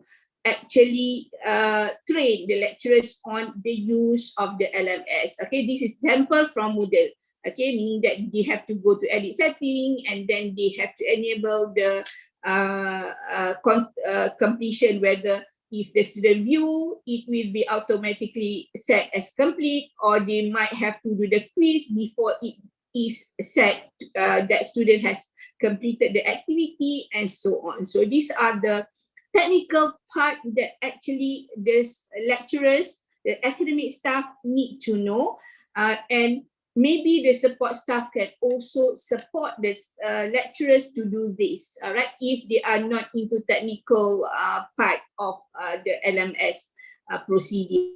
So this is important so that you can actually monitor the student progress. If you don't actually set this, you might not be able to actually look at your student progress in your LMS. Different LMS, different features, but I think every LMS should have this particular completion of the activity on in their LMS. So the sample that I'm giving you is from Moodle, okay? All right. So now I have done with area 1, okay, whereby it is the development and delivery of the program. However, when we talk about the ODL system, we actually, all the areas have a connection. Okay, area 1, area 2, area 3, until area 6, there are connections between within the areas that, dia akan diulang-ulang so that, actually the system will become complete. All right, so in area 3, student selection and support service, okay, I would like to highlight the effective induction. All right, we have 3.1.3, 3.1.5, and so on. All right, in 3.1.5 first, support provided covering the orientation. Satu, orientation is very important. And then development or remedial support for ODL students. So after you have actually looked at the learning analytics just now, okay, you might want to offer developmental or remedial support for the ODL students. You have seen that they are not actively participating in the ODL courses or programs, okay, whatever course that they have not actually viewed or do the activities. So that is the task that you will do, the HEP will do, the staff academic will do. So in this area, you must actually, mention, for example, if let's say, after you have reviewed the students' learning analytics, what they did in the LMS. So what are your proposed remedial support for ODL students? Okay, the remedial is actually, for example, not only for the teaching and learning, but maybe personal support. Mungkin ada masalah kewangan, mungkin ada masalah keluarga. Alright, you need to actually provide all the necessary remedial and development support. Okay, and the orientation, I would like to highlight again, it needs to cover everything. Okay, dia tak macam orientation for conventional program. Okay, your students, in your ODL students are all distance learners. They are distance learners, so the orientation will include more than the conventional one. You need to teach them how to be self-directed learners, how to manage their time, how to actually assess the course, the SIM, and so on, how to actually navigate in the SIMs. That's why it is recommended that in your platform you have the SIM in although the lecturers might be developing the SIM by themselves, but the navigation, the navigation system dalam the platform, the interface might be similar within one course, between one course and one another, meaning that bila dia masuk, dia akan nampak this is the course introduction, and then after the course introduction there is some information about the course, and then SIM 1, topic 1, topic 2, topic 3, I call it SIM 1, SIM 2, SIM 3, so that you know that SIM will be covered by topics, for example. So the navigation, the user experience when they actually go into the LMS is very important. Okay, then that will be covered during the orientation. You need to actually help the student to show the navigation in your LMS. Okay, more than that, and then tell them, okay, for example, do a session on okay, if you are working, so what you need to do as an ODL student, okay, what is the difference between ODL and conventional, what you can do and what you need to do and whatever, okay, so that need to be highlighted during the orientation program. And then support service also need to actually highlighted during the orientation, all right, effective induction program. So make sure that everything is covered, and the most importantly, cover all support that is available for the ODS student, because they are not going to the university. Kalau student conventional, dia masuk university, dia pergi cari bangunan ni, cari bangunan ni. But for ODS students, they will be going to the websites and they will be looking at, okay, where am I going to have the counselor? Macam mana nak contact? Which are the forms? Where are the forms? For example, okay, I have problem to install WebEx. Okay, last time I can use WebEx, but now I cannot use WebEx. I don't know what to do. So how do they seek help for that particular technical problem? Okay, mungkin kita rasa mudah, mungkin dia boleh pergi cari kat luar, but actually it needs to be provided by the HEP. Alright, and then, okay, yang ni saya dah nyatakan tadi.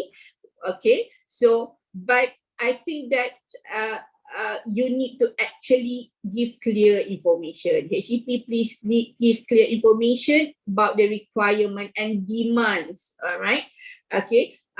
Please remember, although they are distance learners, it is flexible, but they still have, for example, 14 weeks as for one semester. So the support by the lecturers need to be there, or maybe you would like to have your technical team to actually support the lecturers in monitoring, okay, and help the students, okay. And then the demands of online learning is different from conventional learning, whereby they have to be alert on what they have to do, okay. They need to be alert by themselves, okay. So that is very important. All right, and then they might have different challenge, okay, compared to conventional students. All right, maksudnya kadang-kadang technical, suddenly, you know, like my home last week webinar, tiba-tiba je my Unify was out. All right, and today I have to go to office. So I think that it is important that the lecturers know what is the support that can be given to the ODL learners, okay, especially technical support. Sometimes we are teaching adult students, okay, adult students lain dari the students that we have in the campus, because sometimes their technical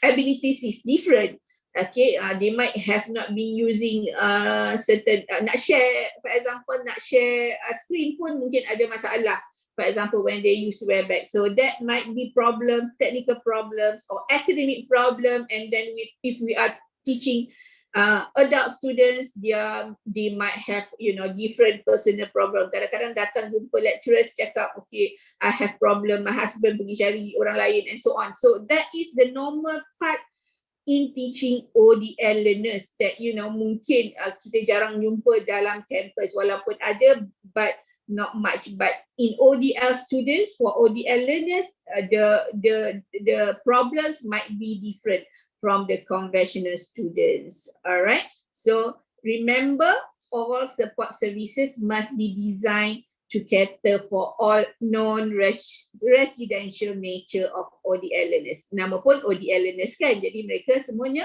berada jauh daripada kita. So this is the ODL Student Orientation. Alright, so macam mana dia different? Sebab you must deliver the explanation and expectation for ODL students. Apa equipment, what equipment they need to have. Kalau dia kata, I just have a handphone, okay, to learn, okay, you must tell them lah, kalau boleh you need to buy a computer, belilah komputer murah-murah so that you will be able to use the computer for your learning, because you are going to learn totally online. All right, and then skills, technical skill macam saya mention tadi, and time management. Most of them might be working, so they need to manage their time. For example, if they work shift, so you need to actually, okay, tanya your student, okay, if let's say you are working shift, in shift hours, so how are you going to learn? So you need to arrange your time. Give, for example, 1 or 2 hours per day to look at different courses. Monday, you look at course A, B, C, 1, 2, 3. Tuesday, you look at B, C, D, 3, 4, 5, 6. So, you know, that is need to be actually highlighted during orientation. And then the different teaching and learning method used. All right. So what are the different teaching and learning method used by different courses? Mungkin kelas Dr. Azidah lain. Okay, the approach is different. Okay. Kelas Prof. Andy lain because he is, Dr. Azidah garang, jadi dia sangat tegas. So he needs you to actually submit something on time. Okay, kalau ni kena potong markah and so on. Alright, so you must make them aware of different teaching and learning methods used by the lecturers. Okay, and then clear explanation about the LMS and SIM. Okay, and what support will they get and how, and then specific training to students to be self-directed learners. Okay, so that is in area 3. Okay. So dalam area 5, in educational resources, okay, this is for the lecturers mainly, okay. Biasa je LMS ada. Tetapi one thing that I found that the lecturers, because they are producing e-content, okay, they might not aware of the relevant laws and regulation and copyright. Okay, bila saya buat training on ODL ni, bila saya tanya sometimes, okay, how do you actually develop your slide and then you put it into video? Lepas tu dia akan cakap, okay, saya pergi Google lah, kalau saya nak gambar saya pergi Google and then saya download and then I put in the slide. Alright, that was what usually happened. So actually this need to be highlighted to the academic staff on how you actually put your develop your even slide, even PowerPoint slide. Okay, is it your own content? Kalau ambil orang punya content, what did you do? Alright, so how do you highlight that in the educational resources? Kalau you use other people content, what you should do? Alright, so this training need to be actually done to all the staff academic lah. Alright, so yeah. And again, this is LMS for ODL students, kena address everything. Alright, and then LMS for ODL has to address all requirements. Okay, and intelligently manage both learners and learning. Jadi semua akan berada di situ, everything is there. Alright, jadi what I found that mostly instructor dia upload and deliver. Upload saja but not deliver. Okay, so it is important that instructor upload and deliver timely learning materials to the students. Okay, and then a place where instructor interact and communicate with learners in conducive environment. That is the place where you interact with your students. Okay, jangan interact dekat WhatsApp saja atau Telegram saja. Why? Because if you interact with your students in WhatsApp, for example in WhatsApp group, what happened is whatever instruction that you put will go up. Nak cari nanti susah. Alright, so nanti bila sesiapa yang, for example if you interact in WhatsApp and then they were working at that time and have no actually were not there during the conversation, nanti dia nak cari your conversation tu sangat, bila semua orang dah jawab, semua orang dah cakap, nak cari sangat susah. So that's why it need to be placed in the LMS, okay? And then a place for instructor and learners to learn collaboratively, and then a place for instructor to monitor and track learners. Macam saya cakap tadi, learning analytic. Alright, so berbalik pada SIM, okay, it is relevant to 1.2.5 tadi, area 1, whereby SIM need to be designed by the HEPs lah.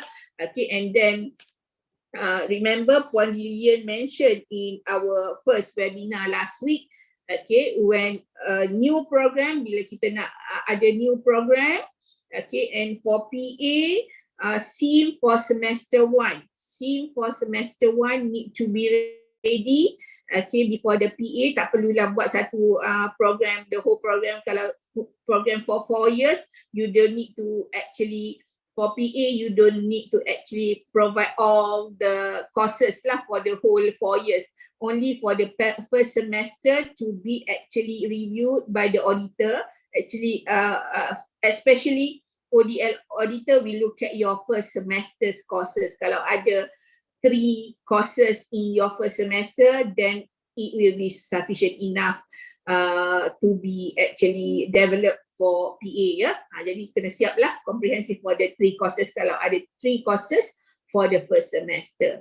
Alright, jadi remember SIM, all mechanism and system, kita letak di situ, interaction, okay, interaction and delivery, okay, and then develop sama ada by, okay, I just go straight, okay, so how the SIM will be developed, okay, by an instructional designer who are the content provider and the writer. So yang ni mungkin adalah the lecturer themselves, lecturer or tutor, okay, who are the content provider and the writer. They develop the SIM by themselves. Okay, you can also have some freelance an instructional designer yang buat freelance content that write all the materials, do all the materials for the lecturers, also can be done as long as they know the content, they know how activities and self-evaluation can be done appropriately based on the course learning outcomes. And then by instructional designer, kalau yang macam ni, the number 3, you might have a unit that have instructional designer inside the unit. So the teacher or the lecturer will provide the text, okay, or the storyboard. They provide the storyboard and then they say, okay, I would like to actually do like this. This is first I would like the content, and then I would like an activity, then I would like to put another content, okay, based on the topic. And then I would like a self-assessment, for example. And then this is the whatever, then he or she give the whatever text, the content, what they expected in the SIM to the instructional designer, and the instructional designer will do that for them. All right, the SIM. Or you can do by a team of people, okay, which are the content provider, instructional designer, or you might want to hire a video producer, okay, video editor, or whatever, so that you can do it as a team to produce several self-instructional materials. So it is up to your HEPs to provide the SIM, but it is a must lah for ODL program.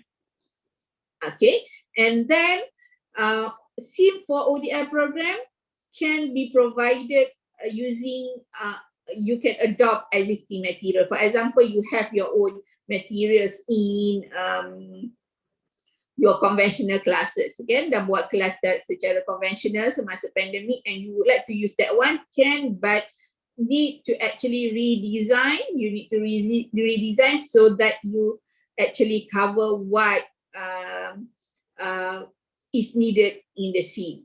All right, and then you can adapt existing material, or you would like to create original materials, should be okay. All right, and then any other appropriate approaches. However, like I mentioned earlier, consider having intellectual property rights and licensing policy. Jadi maksudnya, if you have actually developed your own SIM, satu topik, then actually you can go for copyright for your SIM. Dapat satu KPI for copyright materials. Pergi MyCo, harga dia RM60, and then kalau untuk university, you might want to go through your RCMO, okay, research office, then you will get copyright lah. Jadi 2-in-1 lah sebenarnya, dapat copyright for your material as well as you got your SIM. So this is especially if let's say there is KPI for you in your university, why not go and copyright your SIM? Okay. And then these are the content. Okay, in webinar 4, you will have a look at in-depth on the SIM, but generally what a typical unit of SIM will have this structure. They are the title, okay, and it is recommended that you put the estimated time to finish a topic, one SIM. Okay, for example, in one topic, you think that, okay, the content is, for the video is 10 minutes, all right? And then the activity, maybe 10 minutes. So you have another content, 10 minutes. You have another quiz, 10 minutes. So the estimated time to finish a topic is 40 minutes. Okay, so you put it there, 40 minutes. But it is not the SLT, it is the actual time for the students to view the SIM. Okay, the SLT will be counted after. For 10 minutes equal to 1 hour SLT, for example. Okay, then that will include in your SLT lah. But the time estimated is the time estimated for them to actually do the video, do the quiz, and so on, so that the ODL learners will be able to manage their time actually. Okay, for example, they log in into the platform and view course ABC 1 to 3, go to topic 1, and then they watch. They look at, okay, this topic 1 estimated 45 minutes. Okay, so jadi dia kata, okay, I'm going to finish this view and learn topic 1 tonight at 9 AM, so I'll be able to finish it by 10. Okay, or latest 10:30, because the estimated time is for 45 minutes. Mungkin dia tak faham ke, whatever, dia must do some revision and so on. It might be longer, but you have that 45 minutes estimated time. And then you need to do the introduction to the topic. Okay, what you would like to highlight. Okay, what are the content? You have 1 video, 2 videos, 1 activity, 1 quiz, for example. And then learning outcomes. It is not the course learning outcomes, all right? If you refer to table 4, you have, for example, 3 learning outcomes. So, but in SIM, you have your topic learning outcomes. Okay, from the CLO, you are going to go to what I call TLO, topic learning outcomes, so that you make the CLO become much more smaller, so that, you know, after the student have actually do the SIM, do the activities, do the interaction in the SIM, they will be achieving the TLO in that particular SIM. Okay, bukan CLO. Sebab CLO tu sangat besar, mungkin from CLO you go into TLO. Alright. And then after they watch, they finish topic 1, they will be able to finish the TLO. And then topic 2, another TLO. Topic 3, maybe another TLO. The combination of TLO 1, TLO 2, TLO 3 from the 3 SIMs will be equal to 1 CLO in your course, macam tu. Alright. And then resources needed for the unit and topic. Okay, include whatever resources, extra resources, or you would like to put video and so on. And then you must include activities for independent learning. Remember, they are self-directed learners, so you might want to include, you must include activities yang dia boleh buat sendirian di rumah, dia boleh try, and then dia boleh fikir, dia boleh brainstorm or whatever, alright, so that they can learn independently. And then self-assessment. Put self-assessment, the function of self-assessment for the student to evaluate their own learning. Dia faham tak topik tu? They will be able to actually evaluate themselves. Saya faham ke tidak topik ini? Alright, kalau saya tak faham, yang mana yang saya tak faham? So if let's say they don't understand, then they will go back to you and say, okay, Dr. Azida, I think I have problem in topic 1 because I don't understand when I watch the video in SIM 1. And when I do the activity, I don't think, I can get that particular topic.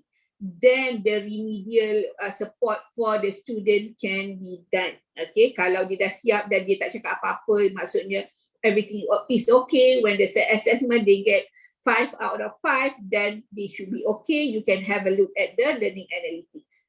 All right, so that is the task of self-instructional materials that the lecturers actually need to know first. Okay, kalau lecturer tak faham fungsi the self-instructional materials, then you won't be able to make your students understand too. Mereka masih berharap akan disupport setiap masa.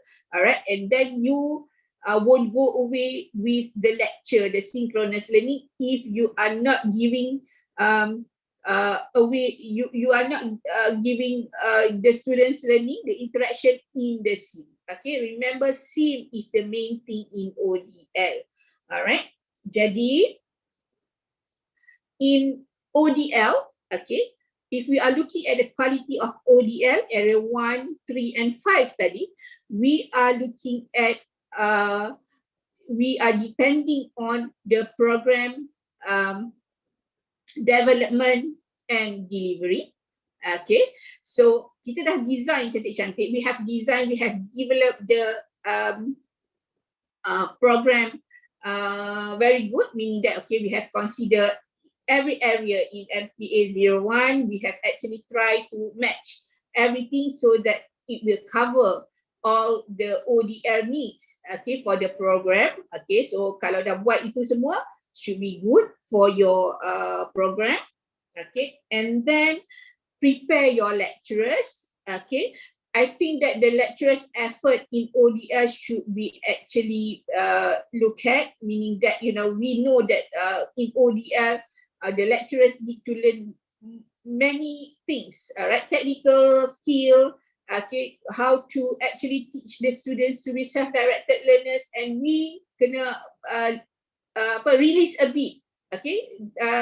Jangan takut, okay, to give the chance for the students to be self-directed learners lah. Tapi effort itu memang sangat huge. The effort of the lecturers will be very huge, alright. And then also prepare the attitude of the lecturer, okay. Tak boleh ingat konvensional sama macam the ODL, okay. It is different, okay.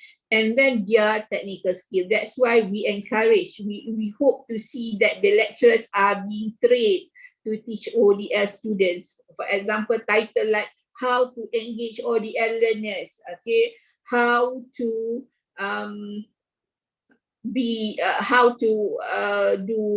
how to teach online, for example, okay, and many titles that HEPs need to actually conduct for the ODL lecturers, okay, because it is different. Mengajar online tidak sama macam mengajar secara konvensional, sebab kita nampak pelajar kita tahu dia punya memek muka, kita boleh tengok ni. Kalau when we teach online, sometimes they don't on their webcam, we don't see how their response to what we are teaching, or how do we support them. So it is very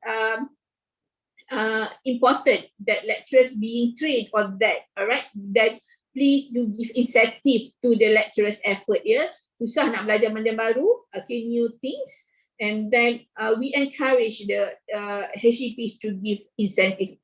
Incentive, not necessarily money. Okay, don't give money pun tak apa, tetapi mungkin bagi sedikit incentive so that they are actually motivated to teach online ODL students, ODL program, okay. And then quality tidak akan berjaya kalau kita tak ada student support, good student support and services, okay. Sometimes a student has problem at 12 p.m. 12 a.m. at night, okay, they might need some support, okay. Tiba-tiba je tak boleh berjalan, tak boleh, the computer is not working, or the internet or the platform cannot be accessed, and so on. When they contacted the help desk, suddenly the help desk said, oh, this is 12 a.m. at night, can you contact me tomorrow at 8 a.m. So this actually sometimes discourage the ODL learners because they might be working nanti esok pukul 8 pagi dah tak ada masa pula. So, how do you design the student support to be available, to make it available for the students to actually access, in odd times. Alright, so this is important. Kalau ini tidak bagus, tidak di-design dengan betul, maka the quality of your ODL program pun akan jadi tidak bagus lah. It become lower, the quality becomes lower. And then please also prepare your students. Alright, the ODS students also need to be prepared. Kalau mereka tak prepare, then you kata, nanti student complain, saya tak bagi lecture. Okay, this happen ya. Okay, student kata, lecturer ni dia letak dia bahan dekat dalam sistem, the platform, and then they don't teach. Okay, this is a usual comment by the lecturers. Okay, nanti student kata saya tak mengajar.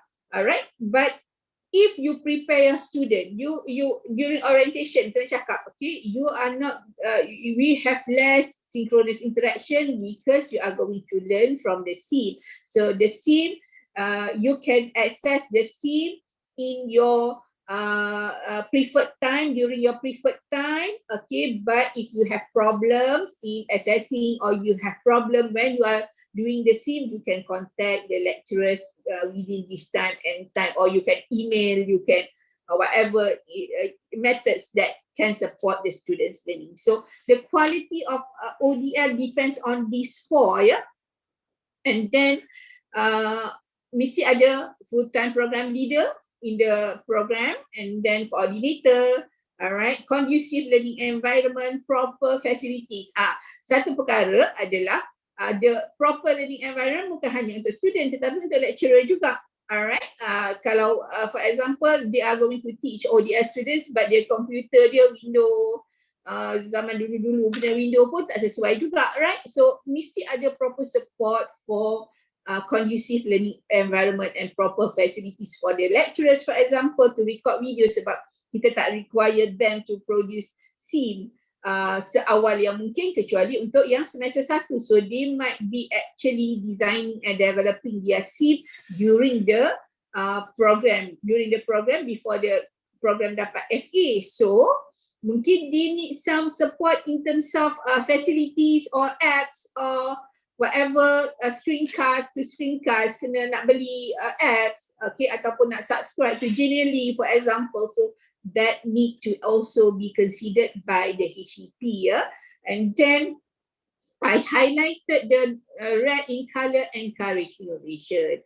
Sebab okay, if the lecturers they don't want to do innovation, then dia punya teaching actually akan sama saja, because in ODL we are looking at different innovation in online learning, different innovation in teaching and learning. Tidak semestinya online, tapi mungkin because online learning have been transformed from maktab adabi gaya post sampai sekarang ni ada different types of ODL kan. Dulu zaman-zaman dulu saya ingat masa saya sekolah rendah, mungkin awal lagi maktab adabi gaya post. Saya tengok orang-orang yang lebih tua dia SPM nak ulang SPM masuk maktab adabi gaya post. Alright, but now okay, kalau post-post ini mungkin orang tak nak dah, even text SIM pun dah tidak digalakkan. Okay, sebab mungkin kalau nak buat text based pun mungkin you can make it as e-book. Okay, e-book SIM, meaning that from the text, okay, the content you jadikan e-book, you letak video dalam tu, dia boleh flip, for example, ya, untuk jadi SIM. Okay, that is innovation that you might want to think when you teach ODL student. Alright, that important thing is obtain feedback from stakeholders, the students, the parents, the industry, and so on, so that you are going to improve the delivery of the program outcomes. Alright, remember, okay, yang ni saya tulis sendiri, the support ODL students itu mesti dilakukan. Need to the ODL academic staff kena di-train, okay, in their pedagogical, andragogical, technical skills according related to ODL. Sebab Why? Because they are going to support the ODL students.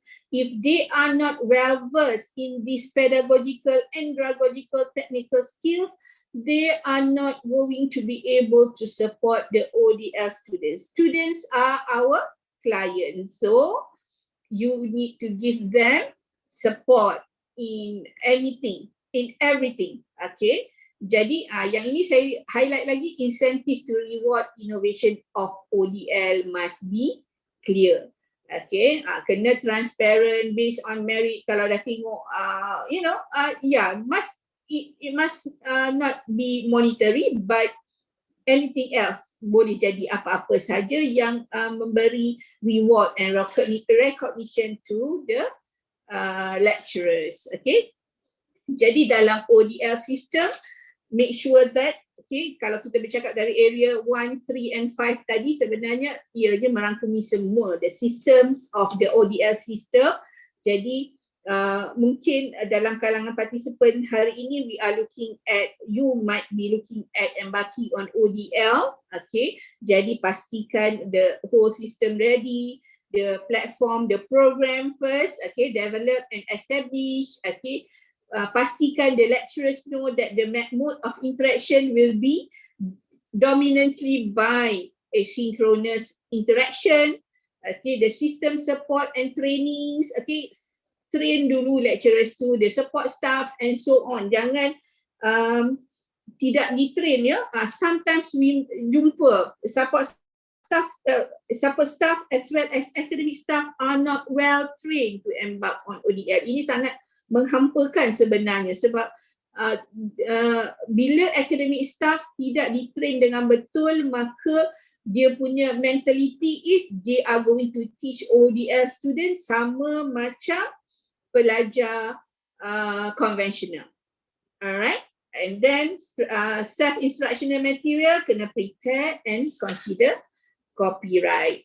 Okay, jadi saya rasa what I have shared today is mostly about area 1, area 2, and so on. All right, so I think that it is important lah for the whole program, whole system, the ODL system in an institution to be ready before they embark on ODL. Tapi I would like also to highlight, although your institution might not be embarking in ODL, mungkin disebabkan oleh pandemik, kita sekarang berada dalam online learning, whatever characteristic that I have shared just now, okay, the academic staff, for example, need to be trained, sebab kita sekarang sedang berjalan, akan membuat kelas online lagi. Okay, mostly kita akan buat kelas online. So, prepare the lecturers to engage students online. Okay, yang itu sangat penting, sebab if you are not prepared, you are going to treat online learning similar as the conventional learning. Jadi, kita sebenarnya memberikan risiko yang sangat tinggi lah kepada pelajar-pelajar kita. For example, if we are looking at synchronous learning, kalau kita tengok online learning sekarang, banyak institution yang look at synchronous learning.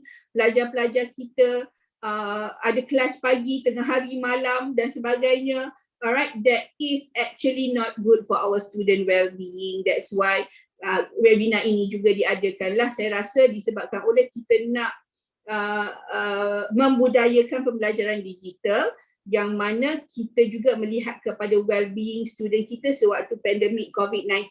Kita gunakan ciri-ciri apa yang ada dalam ODL untuk diterapkan dalam pembelajaran digital sewaktu pandemik ini. So it is very important lah. Jadi kalau anda semua tidak, mungkin your HEP is not embarking in ODL, gunakanlah apa yang me and Prof. Andy shared just now to actually apply in your conventional class. Kan? Boleh saja, tak ada jadi masalah. Train your students to be self-directed learners. Okay, jangan masuk synchronous learning sebab nak mengajar, because you think that if you don't ajar, they don't teach. Alright, so konsep-konsep itu boleh diterapkan dalam online learning in your institution. Jadi maka kita tidaklah mempertaruhkan our students well-being, rasa stres, ada yang macam-macam hal lah yang kita tengok disebabkan online learning sewaktu pandemik ini. Jadi saya rasa bolehlah kita cuba memperbaiki what we are doing now in online learning. So dengan itu saya ucapkan terima kasih. Saya rasa itu sajalah perkongsian saya. Terima kasih. Saya pass back to Encik Zafir. Terima kasih. Terima kasih Prof. Azidah. Begitu panjang dan juga begitu detail sekali. Sebelum saya mengulas Dr. Azidah sharing dia semampu boleh, saya nak mengalu-alukan penyertaan Dr. Wan Zuhanis dalam platform ini. Akhirnya dapat bersama juga. Sebenarnya saya adalah stand-in moderator. Kita apa? Terima kasih Dr. Azidah. Saya rasa okey, Doktor, ada nak cakap sikit-sikit kan? Tak ada, saya nak ucapkan terima kasih kepada Cik Zafir kerana dapat menjadi moderator hari ini, dan tanya kepada peserta-peserta. Saya tengok ramai hari ini, nearly 1,000, and I was informed that nearly 2,000 people that with us today. So all the best. Okay. Sedikit mungkin ulasan saya untuk Prof. Azidah ya. Terima kasih. Saya rasa a good kesinambungan daripada Dr. Andy, dan saya setujulah dengan Dr. Azidah di mana sharing ini kita sepatutnya kita ambil sebagai satu sentimen untuk tambah baik, continuous improvement. Kita faham bahawa sewaktu pandemik ramai kita terpaksa forced to go for online. And everybody actually dah cuba sedaya upaya, cuma di sini kita rasakan bahawa intervention untuk yang kita laksanakan adalah untuk menyuntik tambah baik kan. Dan sebab itu kita rasa bahawa framework yang kita cadangkan sharing ini adalah untuk dua-dua bagi mereka yang aspire di akhirnya untuk go for ODL program, tapi also we can also address whatever has been sharing at the cost level. That's why from the very beginning saya rasa Dr. Azidah dah cerita tentang the 60% minimum online component to go for ODL at the program level, but also we share the perspective of 80% minimum SLT to be online at the cost level. Itu yang tu saya rasa penting. Dan begitu juga selepas itu Dr. Azidah stress on the SLT concept that supported through asynchronous and synchronous and asynchronous. I think selepas ini we need to discuss further. There are many questions and comments about the concept of SLT for the online and ODL. Some has been touched by both our panelists, but of course saya rasa bagus juga kalau kita dapat berborak-borak walaupun kopi tak ada kan. Okay. I think later on, yang ini penting untuk kita melihat ODL at the perspective of cost level, because saya said Dr. Azidah juga stress on the autonomy of the educators to design the teaching and learning. You also mentioned about, I regard it as whenever that you have LMS, the student will also left their digital footprint, that you can do learning analytics, and then later on you frame the learning analytics itu in term of induction, development, and also remedial. Saya rasa elemen you also stress on the navigating of student experience tu melalui induction, itu penting. You also stress on IP, dan banyak lagi lah saya rasa banyak, dan I hope that I would like to propose to all our almost 2,000 audience di sini. Pertamanya, perkongsian di sini, sebahagian dia tuan-tuan dan perempuan boleh laksanakan secara immediate as educator. Ada setengah tu you can susun priority untuk continuous improvement yang lebih berbentuk systemic on the institution. Begitu juga dalam keadaan di mana kita dah cerita tentang assessment, provider di sini, delivery di sini, we hope that is going to give you a good foundation for the next berapa bulan 15 hari bulan minggu depan, that we going to talk about assessment later oleh dua orang lagi panel, Dr. Andy akan jadi moderator hari tersebut. Okay. I would like to recognize some discussion di chat. Okay, I just mention a few. Mr. Kevin, Nadira, Samsul, Cik Faridah, ada banyak lagi di sini. I think a good discussion on platform. Okay, it's either one platform, two platform, boring. If you have only one platform, but also confusion if you have many platform, and also the workload. Redundant nak masuk platform sini, kemudian at the same time benda tu, saya rasa it's a good one. Because confusion might also ada element of contribute to the iteration rate of learning kan. Begitu juga boredom tadi ada di sini. Saya cuma di sini if I can suggest Dr. Wan, kita hari tu ada cakap bahawa this might be the first series of 4. Kita akan ada tambah. So saya rasa di sini kalau boleh saya suggest that the next one will be if we can have a good webinar on platform juga. Itu saja. Saya rasa saya tak nak memanjangkan lagi. We hope that Secretariat and also the jawatankuasa dapat take note that there's possibility untuk kita discuss on ni. Tapi saya ingin ingatkan bahawa a more practical session on SIM will happen pada 22 September. Okay, so hopefully everybody 2000 kat sini can complete lah, whether synchronous macam ni ataupun later on asynchronous, sebab semua bahan ini akan ada dalam kita punya MQA YouTube channel. Okay, and Dr. Wan pun saya rasa ramai juga bertanya pasal insert. Dr. Wan pun sedang usahakan insert. Okay, alright, can we go to soalan? Boleh Sekretariat keluarkan. Okay. Terima kasih Puan Emmanuel. This is soalan yang pertama. Does co-curricular program or activities coexist in ODL and online learning? If yes, what would be the best practice to implement?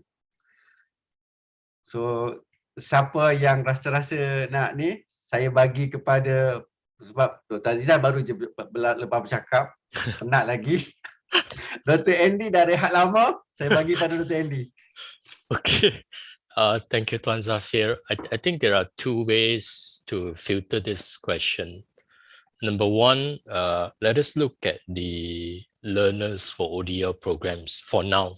We are not talking about the online learning for even traditional learners later on, 100% online learning, but looking at the groups of learner that we are catering for using ODL. These learners are people who have been working, who have work experience, and they are not fresh school leavers, number one. So if they have been working in the workplace for some time, they would have acquired certain skills like the soft skills, because at the end of the day, when we look at the purpose, fall back on the purpose of why we would like to have curriculum activities, or even for MPU U4, there's this thing called curriculum U4, MPU U4 category. The purpose of having this is to ensure we inculcate or we semaikan these soft skills in our learners, like for example, teamwork, communication skills, project management, dan sebagainya. So if you ask me whether an ODL program or ODL providers should have these curriculum activities, I think it is not a must-have, but good to have in terms of organizing the activities for these learners. Now, if you have regional centers all across Malaysia, it is very difficult to have a student representative council because they are all scattered all over. But you may have what we call student association at various regional centers to encourage collaborative activities, or to menjalin perhubungan silaturahim antara the learners and the institution. This is in relation to the activities. Now, in terms of the curriculum programs, usually in any ODL institutions abroad, I'm speaking from the experience from the abroad ODL institutions, they would not factor a course which is on curriculum into the program. but they will infuse those soft skills into the various courses. That, for example, it could be digital, it could be those functional skills that we are looking at right now in the MQF edition 2. However, we are governed by this MPU U4. Even if you're an ODL institution, you will also need to offer this U4 curriculum activities. And we have also observed that open universities have done it very, very well, whereby they have catered activities like organize a fundraising project. And this one is actually harnessing the skills, the competencies of these adult learners who have been, some of them may have been organizing such projects in their company or in their organization. And this itself would also help learners who actually started working, because we are now seeing ODL learners are no longer those in their 40s or 50s. The age of the ODL learners are getting younger and younger. If you compare the age of ODL learners now and ODL learners 20 years ago, you will see a vast difference. So those who have just stepped into the workplace will benefit from these curriculum activities that are organized by the institution. Yeah, thank you, Dr. Andy. I think yes, because I think looking there are two parts that we should look here. Co-curricular activities, which is part of university requirement. I think we are not talking about ODL program, which is offered to the adult learner, but also to currently, I think, to students who are school level. And co-curricular activities is part of MPU. I think in our record, many of our open universities has done a good job, and I think the right way to look into is actually to look into activities which is possible. At MQA experience, I think we managed to draw up a guide on how LI latihan industry for adult or for early childhood, and I think it's there. We uploaded in December, so it's all remote. That means it's possible. Even LI is also possible to do it remote, but the most important is basically how to we can chart on how the evidence of learning can be communicated to the educators to verify. That's the most important thing. There's a lot of possibilities on ODL. It seems not to be a barrier now. There's a lot of innovation that we can do. Dr. Azida, want to add some more on that? Saya rasa dah komprehensif dah tu. Komprehensif lah. Yeah. So can we go to the second question? Alright. Yang ni tadi yang saya sebut about SLT. Does formulation of SLT course follow the conventional program or any specific guideline that can be used to calculate ODL? Tapi saya macam ada dengar tadi Prof Azida ke dengan ataupun Dr. Andy stress the parameter, the main parameter is the PLO, the CLO.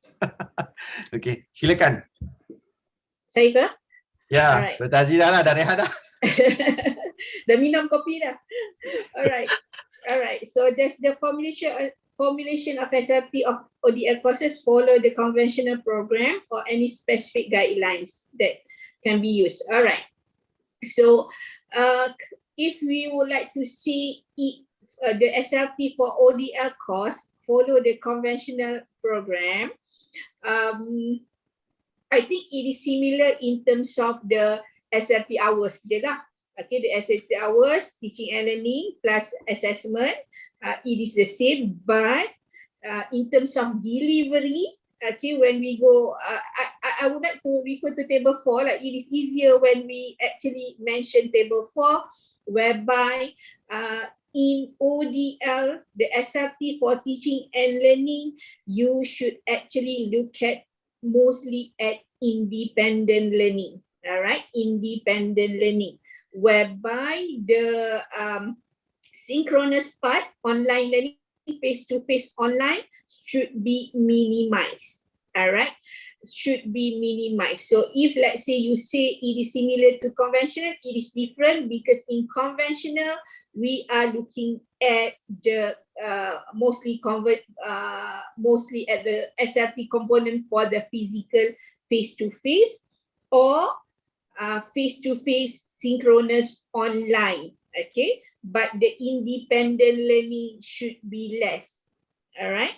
So if let's say we say about teaching and learning SLT, it is similar, meaning that if you have the conventional 80 hours of SLT, then the assessment 40, lebih kurang macam tu, for assessment in conventional, and in ODL should be almost similar lah for the same cost. However, the way you deliver will be different. The SLT delivery will be different because for ODL, it will be much more independent learning. All right, independent SLT will be much more compared to the guided learning. The guided learning. So that is if you say ada ke Prof Andy any specific guidelines that can be used? I don't think tak ada kan? I don't think I've seen any. So but actually the design lah, when you design actually I always stress on training the lecturers, because you know when you do the table 4, that's where it is highlighted, the independent learning, the teaching and learning part of the SLT need to be highlighted, because I think that mostly that I found that lecturers, they don't know, okay, to calculate the SLT because of the to differentiate, okay, not the to calculate but to differentiate the independent learning and dependent learning, the guided learning. Yang tu yang masalah, that is the main problem sebenarnya. Alright, but if the lecturers know how to differentiate between independent, which is the SLT will be covered by the SIM, okay, by the SIM, and then the guided learning will be the support synchronous teaching and learning yang mungkin be covered using tutorial or other means of communication. Even the communication in WhatsApp, yeah, you actually give sometimes for the students to communicate with you, asking questions about the topic and so on. It can be also included in the SLT, okay, but it is under others, okay, under others, and it is guided learning because you are actually communicating with your students about the topic, so you might want to give some hours for that lah. Jadi sebab virtual labs, for example, Nasir Ahmad mentioned about that, you know. Whatever independent learning and guided learning must be able to be differentiated by the lecturers lah, to differentiate the ODL course and the conventional course. So conventionals, there are the component as of SLT is more towards guided learning. For ODL, it is more towards independent learning. Okay, yang tu yang selalu saya lihat macam tu lah. Cuma panelis, saya rasa saya capture beberapa soalan dan sentimen daripada perbualan yang saya rasa webinar lepas pun timbul dan webinar sekarang ni pun mungkin kita kalau boleh dapat tengok lebih deep lah. Okay. Dari segi kita rasa untuk online learning ni bila ada SIM dan sebagainya yang macam Dr. Andy cakap, we embed the teachers in the self-instructional material tadi. Okay, so we hope that completion of participation on the whatever design, learning design dalam SIM itu is considered to be actually bila you complete macam you dah attend all what is needed lah. Cuma saya rasa on the part of when you do synchronous, in term of attendance, saya rasa benda tu masih lagi menjadi keperluan kan? Pandangan? When you require virtual face-to-face session tu. You remember, I think there was a discussion last week, Tuan Zafir, that we mentioned it is encouraged to attend. We urge them to attend, but we cannot put it mandatory. because their commitment is slightly different. These working adults, they might be Yeah. young, but they have family, they could have family commitment, they have work commitment, and they have their own personal commitment and study commitment. So to juggle these 4 commitments is not easy. And if they are unable to attend your tutorials, your guided tutorials, we cannot punish them, hukum mereka for things that it is beyond their control. But having said all this, then the relevant support system must be there. If I fail to attend this tutorial class, there must be something yeah, to replace. yeah. For example, I would have some Yang form of penting like a, dia supported lah. yes, Ataupun sebenarnya saya there's understanding that whenever that we have this kind of arrangement, SIM and also the self-learning is the primary learning. independent learning, yes.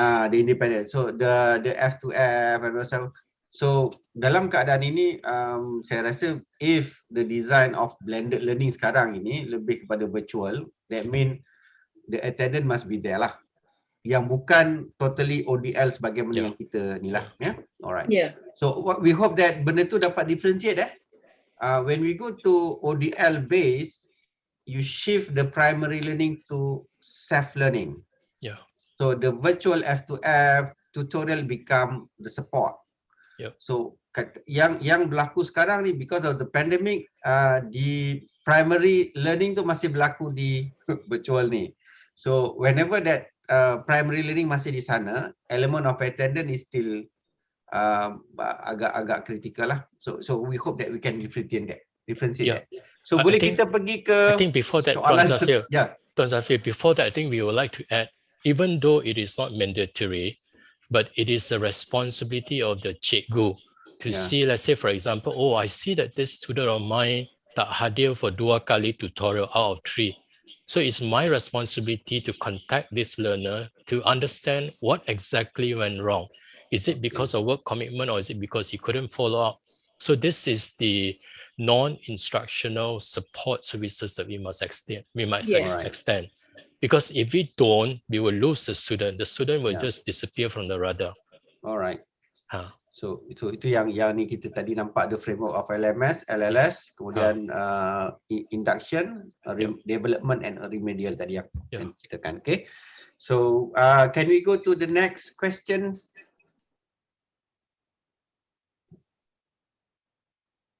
Okay, yang ini nak bagi kat Dr. Wan ke? Saja nak kacau dia. Tak ada lagu dah. I think Dr. Wan dah explain ni kan tadi.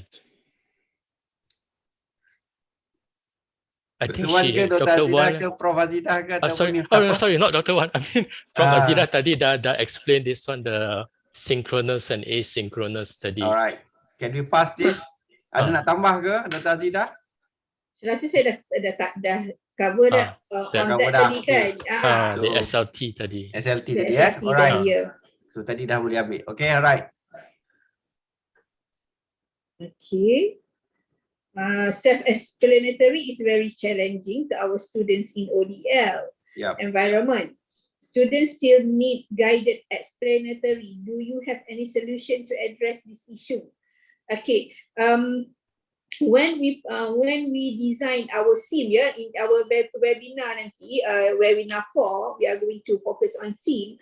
Alright, the SIM is actually kalau nak ikut dia punya ni, it will replace the teacher. Alright, it will replace the teacher. And if let's say the SIM is replacing the teacher, you are going to provide the explanatory in the SIM. Alright, jadi you will explain whatever topic in video based lah, for example lah, video based. Jadi they still need guided explanatory. You provide the explanation, you provide whatever content that you want in the micro learning videos. Alright, katalah topiknya panjang, you put it into various micro video lah. Jangan letak, okay, I would like to highlight, please don't put 2 hours your recorded synchronous dekat dalam your SIM. Okay, you must make it into micro videos, 10 minutes cukup dah. If you have a longer topics, then make it 2 10 minutes or 3 10 minutes video. Alright, so if let's say the students, that's why we have the content, then we have the self learning activities, and then we have the self evaluation. Okay, kalau kita tengok students itu tidak boleh, okay, they are not being able to actually achieve the topic learning outcome. Tadi saya sebut topic learning outcome kan. If we can see that they are not able to achieve the topic learning outcome, then we guide them during the tutorial. Okay, we support them during synchronous. That's why kita cakap tadi, kita berbalik pada soalan yang sebelum ni tadi, sync and async. Okay, sekarang asynchronous will be supported, alright, with synchronous activity. Kalau yang conventional, synchronous will supported by asynchronous. Yang ni terbalik. Alright, so the asynchronous will be supported by synchronous. Alright, jadi kalau you would like to explain, then you can explain more in the synchronous lah kalau you ada. Or you might want to actually, when you see in the sim dia tak dapat, what are the problems that they face in the sim that you provided, then you might want to provide extra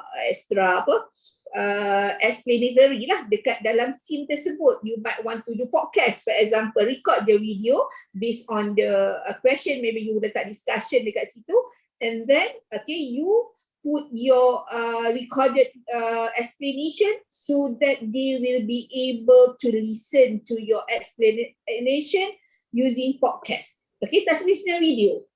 Right, nanti dalam sim nanti akan diceritakan bahawa sebenarnya tak semestinya letak content into video or not necessarily interactive content. You can also put podcast whereby your students will be able to listen je, okay, to your explanation.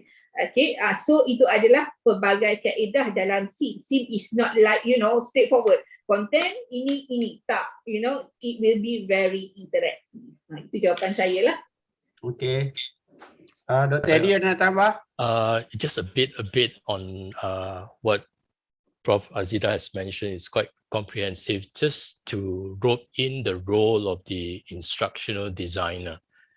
Remember, when we talk about SIM, it must have the elements of instructional design.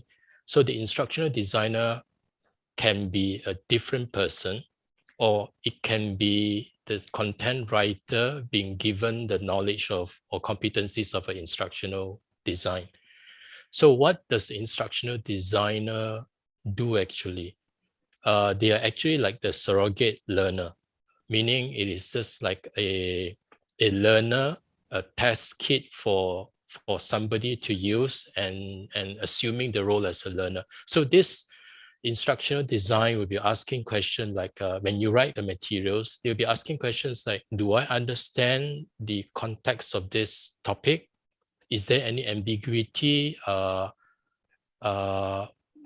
might I be going to after reading this paragraph? Have I been transformed from a naive learner to an active learner? What kind of example will help me to understand? What exercise will help me learn by doing? So with this kind of questions at the back of their mind, when you design your sim will take on the role of the invisible teacher. So this is one very important aspect. It cannot be written as a way you are reading a novel, a way you are reading an articles in the journal or even in paper. It should be written in a conversational writing style. Like, for example, the pronoun that you use would be, after completion of this chapter, you'll be able to move on to the next one. Then there is other pacing mechanism infused in the self-instructional design. Remember, in the traditional setting, when the teacher teaches in the class, the teacher can immediately change the methods and media that they use in the class, right? But for distance learning, SIM cannot. It's already fixed. That means you got to do a pre-planning process. The learning materials are prepared in advance.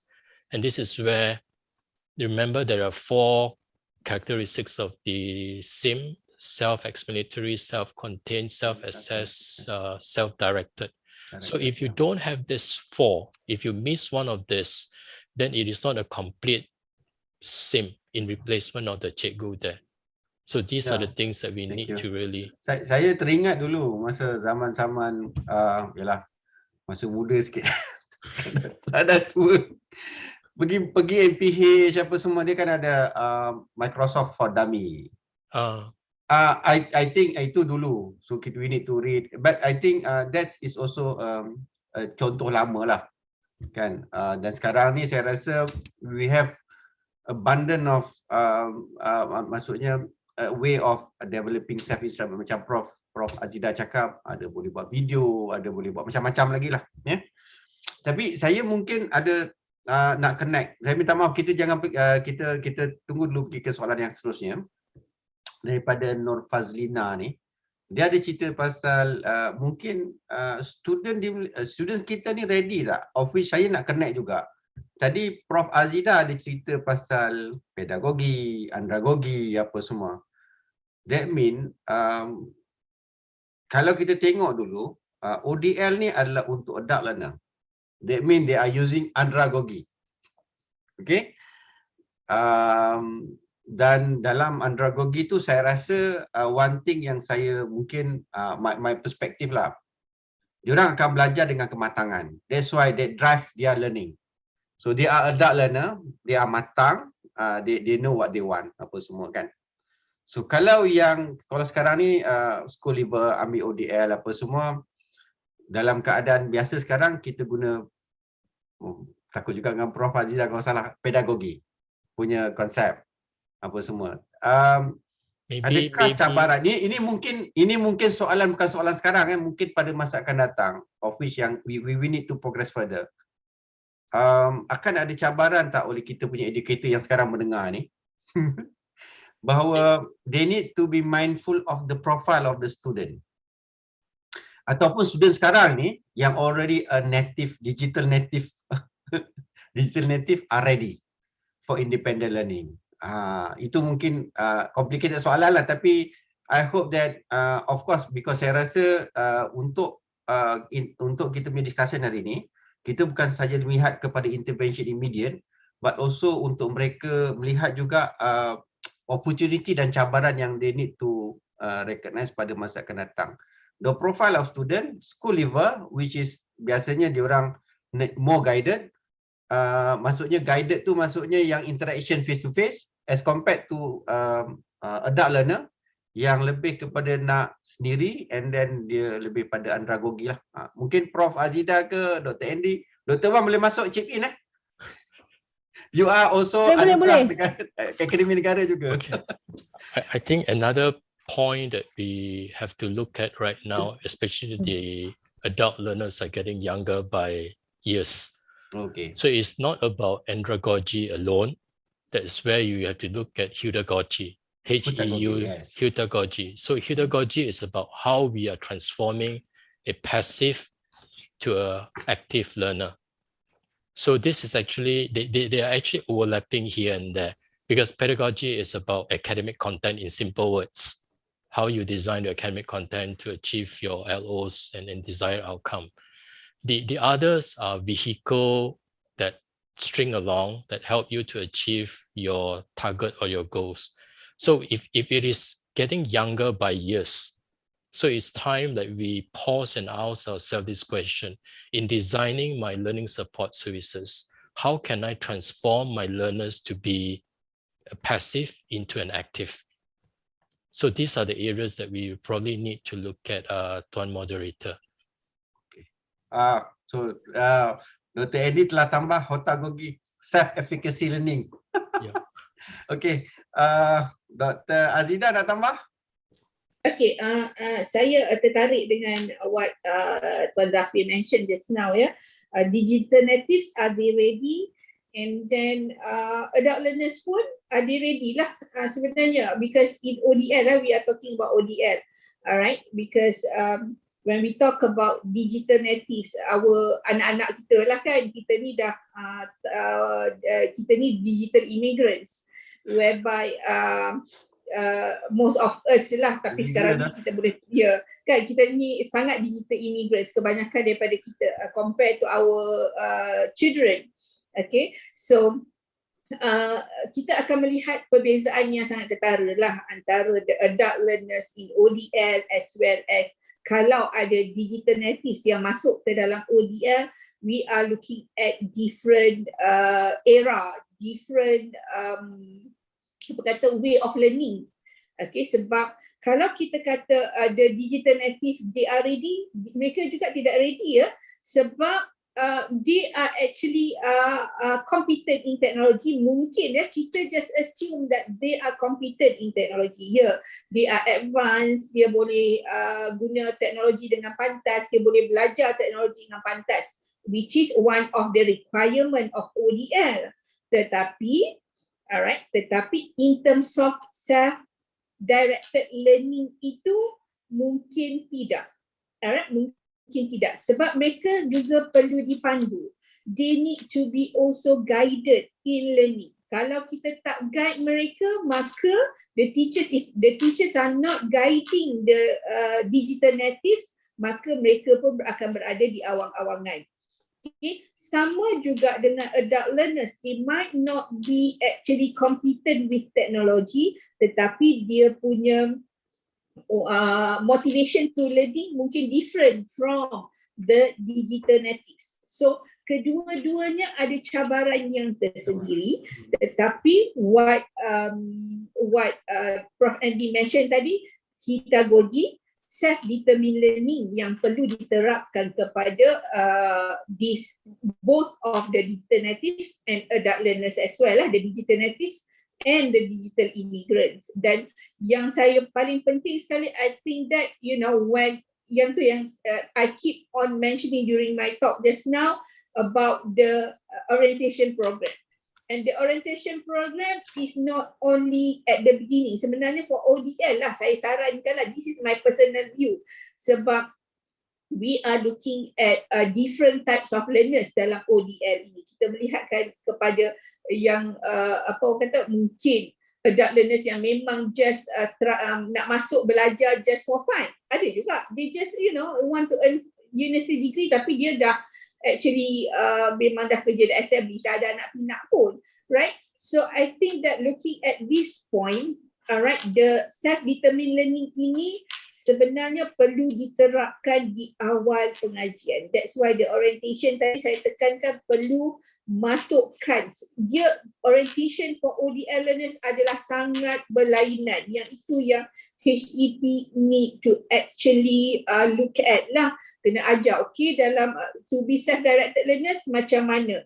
Less guided from the lecturers. Jadi the ciri-ciri self-directed learners tu, self-determined learner tu, ciri-ciri pedagogi itu perlu di-highlight sebenarnya dari orientation.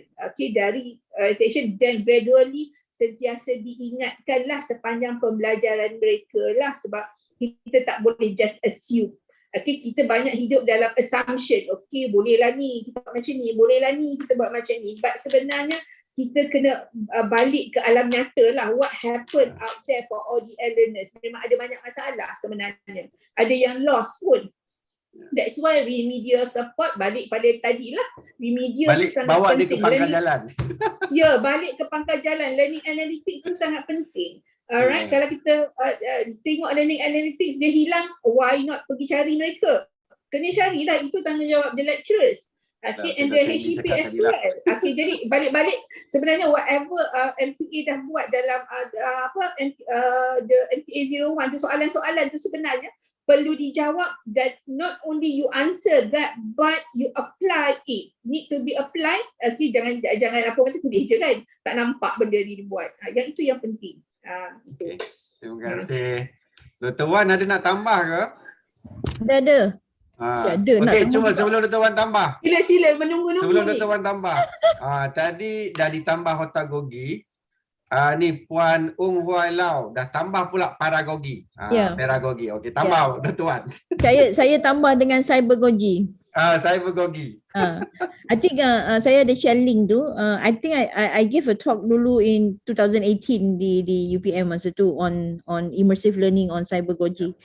But of course bila kita sebut pasal pedagogi, paragogi, at that time I think masa 2018 through the amanat mantan menteri masa tu on the Hutagogi, Paragogi and Cybergogi kan. But then kalau kita based on daripada Prof Andy and Dr. Azidah just now, kita dapat lihat all these adalah approach yang mana kita perlu ambil kira apabila kita mereka bentuk our SIMs, our learning activities and assessment with our students. So at this time when bila kita cakap pasal ODL now, kalau kita lihat is actually more to cybergogy, right? How we actually use the virtual learning environment to interact with the students, and at the same time kita perlu mengambil kira all the emotional factors, the learning environment of the students themselves. So bila kita sebut pasal digital native students, when they of course they know how to use all these tools, all the devices and gadget, but our role is to guide them on how to use the devices, on how to use the apps and devices for learning. Okay, because students when they are with all this information, they will be overwhelmed. Everybody can use Google, but or everybody has Twitter account. Tapi siapa yang dia follow in the Twitter account tu, for example. So those are yang kita perlu bantu, and of course is very challenging especially for those people who actually baru nak venture into the virtual learning environment, that immersive virtual learning environment, but that through I think tadi Prof Azidah ada sebut pasal don't be afraid, okay? Don't be afraid to explore, and at the same time we need to do something that is more adventurous, and empower the students to do it with us. So I think walaupun kita ada Hutagogi self-determined, but those self-determined learners need to be guided, and they need to be motivated by us. We are the one who actually to guide them and show them the pathway. Okay, thank you. I convinced lah.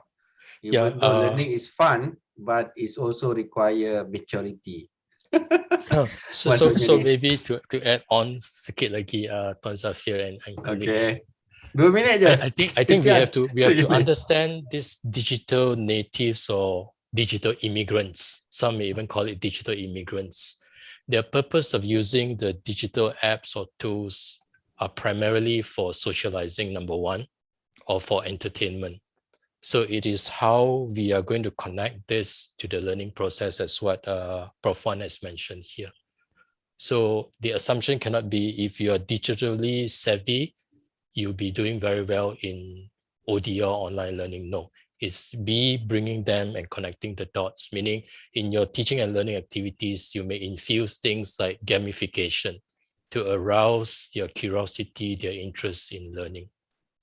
So this is what the take-home message would be when it is digital natives or immigrants. Their purpose is for socializing and entertainment. So it's slightly very different from the purpose of education. Terima kasih. Oh, digital immigrant have we crossed the border? Ada. Okay, boleh kita terima kasih Encik Suhaimi sebab menyuntik perbincangan ini agak lama, but I hope that it's useful to others. Ni pedagogi betul lah tadi ada pembetulan. Terima kasih banyak-banyak. So hopefully ramai sekarang ini mungkin dengar dah acquainted dengan banyak gogi-gogi ni lah, cybergogi, pedagogi, otagogi semua tu. Nanti please continue to search. Dah ada banyak lagi gogi tu kalau ikut betul. Kemudian yang ni saya rasa yang ni sudah di ni, okey. Yang ni pun saya rasa dah dicerita oleh Prof Azidah, banyak support yang kena bagi. Cuma mungkin ada panel nak Albert Lim ni.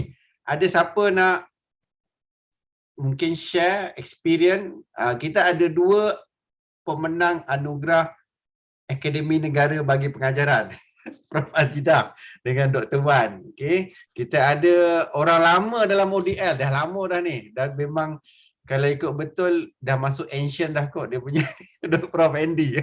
Okay, boleh share tak mungkin your personal experience, bantu Mr. Albert Lim. Yang ni saya rasa we can share at the learning punya activities. We need this perspective untuk this session. Thank you. Kita bagi Dr. Wan dululah. Boleh ke? Kalau tak ada bagilah pada ni. Ini student-student yang quiet, senyap aja. Oh, okay. Can attendee show how to encourage students who are quiet?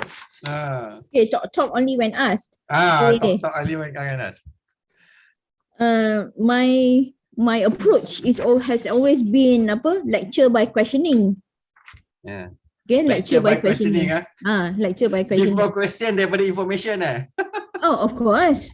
And then so the students bila dah masuk kelas tu, they know that they will be asked during the class, and I know their names by heart, so they are all ready to be answered, to be questioned, so and of course when we say that we ask question and we encourage them, the point is we want them to participate because we want to empower them. We want them to take charge of their own learning.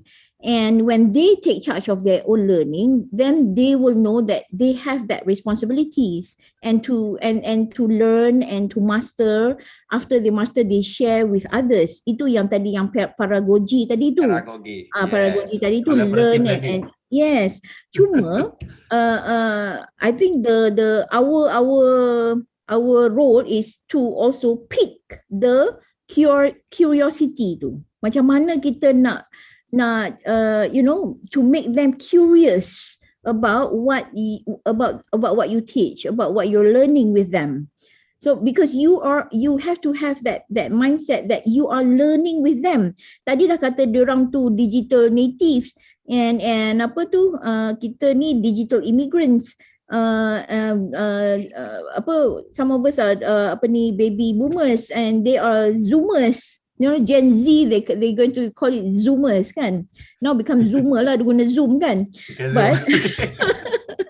But I think when they are actually interested in what they're learning, then they will be more, they have more commitment, to explore and to share with others. In order for them to be interested, kita sendiri as educator, we have to explore lebih lah daripada our students, and then relate whatever that you're learning with them, the topic that you're learning, to the real life situation. And students will want to do that. They want to make sense of what they're learning. So the skill now is for sense making. Okay, sense making is very important. We need to make sense of, they need to be able to make sense of what they're learning, and that the excitement for learning to come from us. Then those people who are very shy and reluctant to speak, they would be more excited as you are for learning. Prof Azidah, ada nak tambah? Okay. I would like to actually ask question balik kepada yang bertanya. Alright. Okay.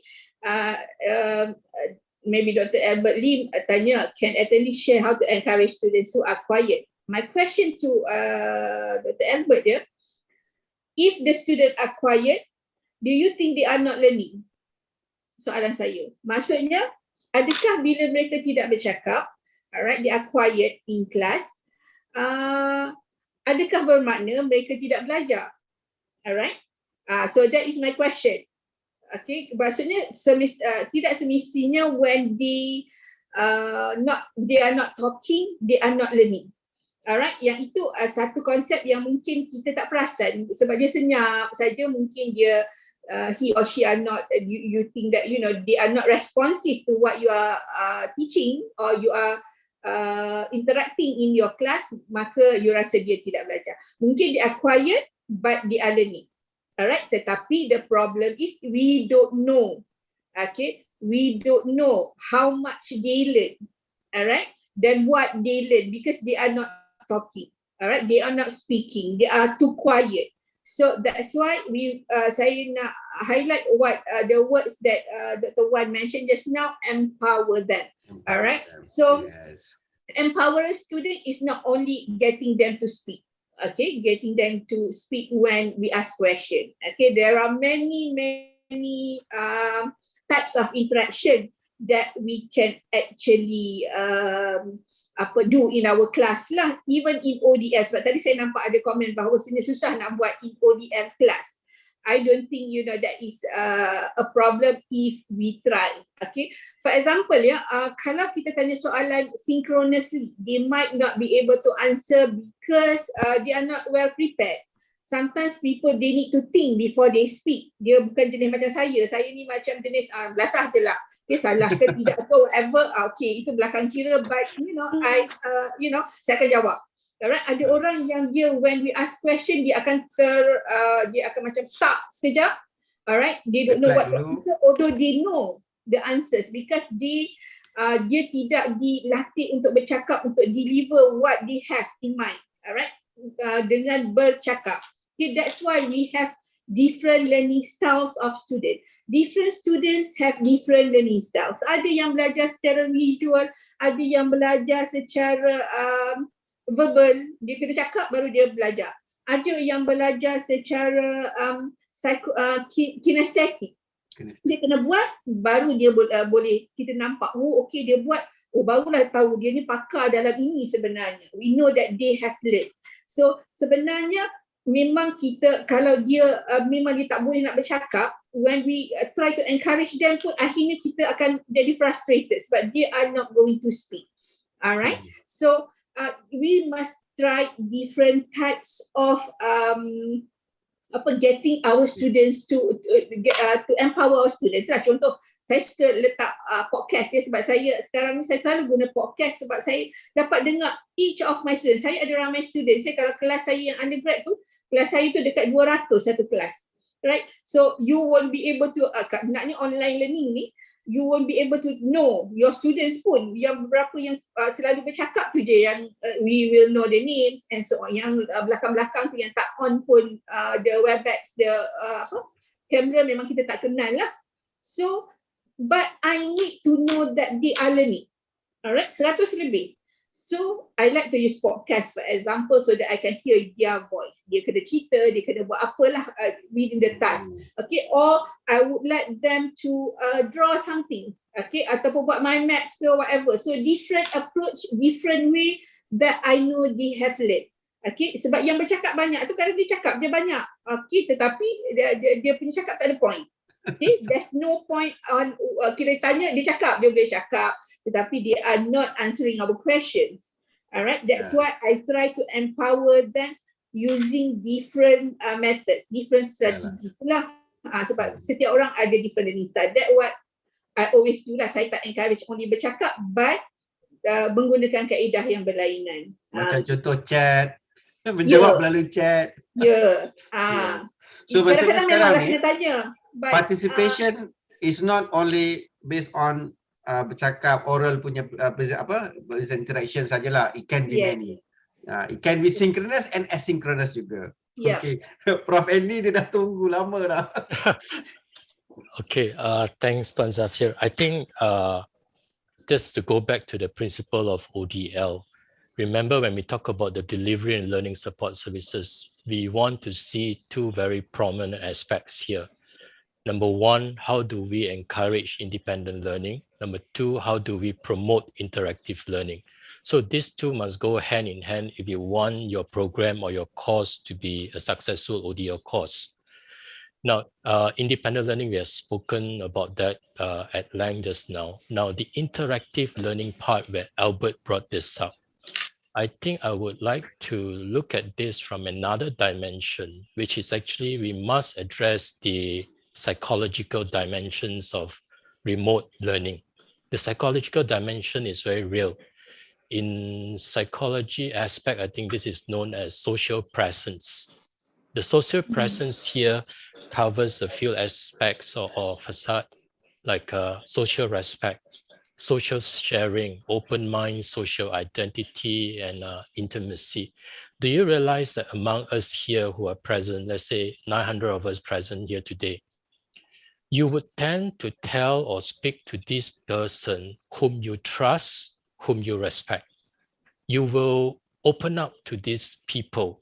When you earn that, when the person earns your respect, earns your trust, you can easily share whatever secrets, even dark secrets sometimes, right? So the same way, if the students, you want the students to open up to us, we must build the respect. The respect can come in many forms. In terms being knowledgeable, in terms of providing timely response, in terms of being humble, and you may be a teacher, but you are still humble, and you are connecting with me through your sharing of your personal experiences, like what Prof. Azida has mentioned. Or you may even call me by name so that I know you are slowly identifying me as this person, not as a number in your class.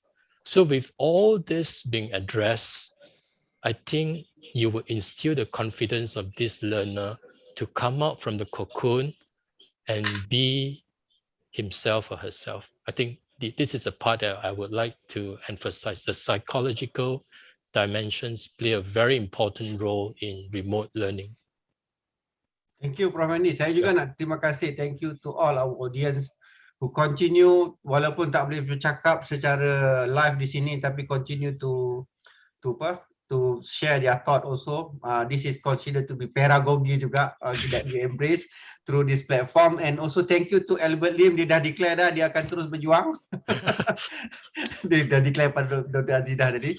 Dia kata dia akan terus berjuang untuk pastikan. Of course, we hope the best for our students, for whatever profile dan inclination of learning dia ada.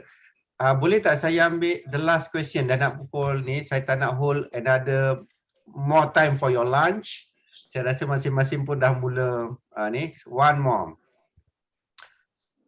more time to complete their studies. If that the case, what is the ideal duration for master level study completion? Yang ini mungkin Andy and Prof. Azida, your experience. Master level is considered to be quite advanced learning. Kalau dekat MQF pun dia memang at the considered to be already at the forefront of certain field. Maksudnya dia dah pergi advance dah. Dia punya foundational element of theory based and application and auto ni dia dah ni. Dia pergi pasal tahap lagi they will try to ni menunjukkan dia mempunyai kehebatan dalam dia punya ni. Jadi soalan dia, self-related learning nature, will learners need more time? I don't think so. Because kalau kita ikut, walaupun kita beri dia time, kalau kita, they are independent learners, but the SIM is actually designed to cater the semesters lah. Maksudnya di situ, kalau saya bagi training SIM, for example, I would like dalam training SIM tu saya akan minta mereka match dulu the CLO, sebab CLO yang kita letak itu adalah for one semester, alright, for one course. Jadi from the CLO dia akan menjadi topic learning outcome much more smaller, but everything will be covered in one semester, alright. Jadi the SIM that we provided to the student will be for one semester lah. Jadi they should be able to finish the course in one semester lah. Cuma because we give them a self-directed learning, maksudnya it is flexible, it is asynchronous and so on, maka they can actually access the SIM according to their own preferred time, okay, on their own pace lah.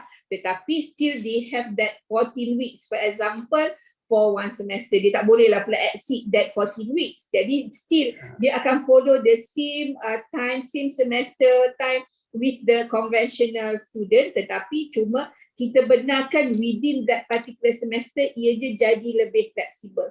That's why we go back to the remedial support dengan support by academic staff. Dia kena monitor the learning analytics, di mana apabila pelajar kita dapati dia tertinggal, they have to really actually monitor and give support. Kalau kita nampak dia tiba-tiba 3 minggu dia hilang, then the lecturers need to actually contact the student, remind, and then dia katalah, you need support, so I'm here to support you. Do you need extra time? Do you need me to actually clarify certain things in the topics yang ada dalam SIM? Please let me know. Tapi the time will be the same.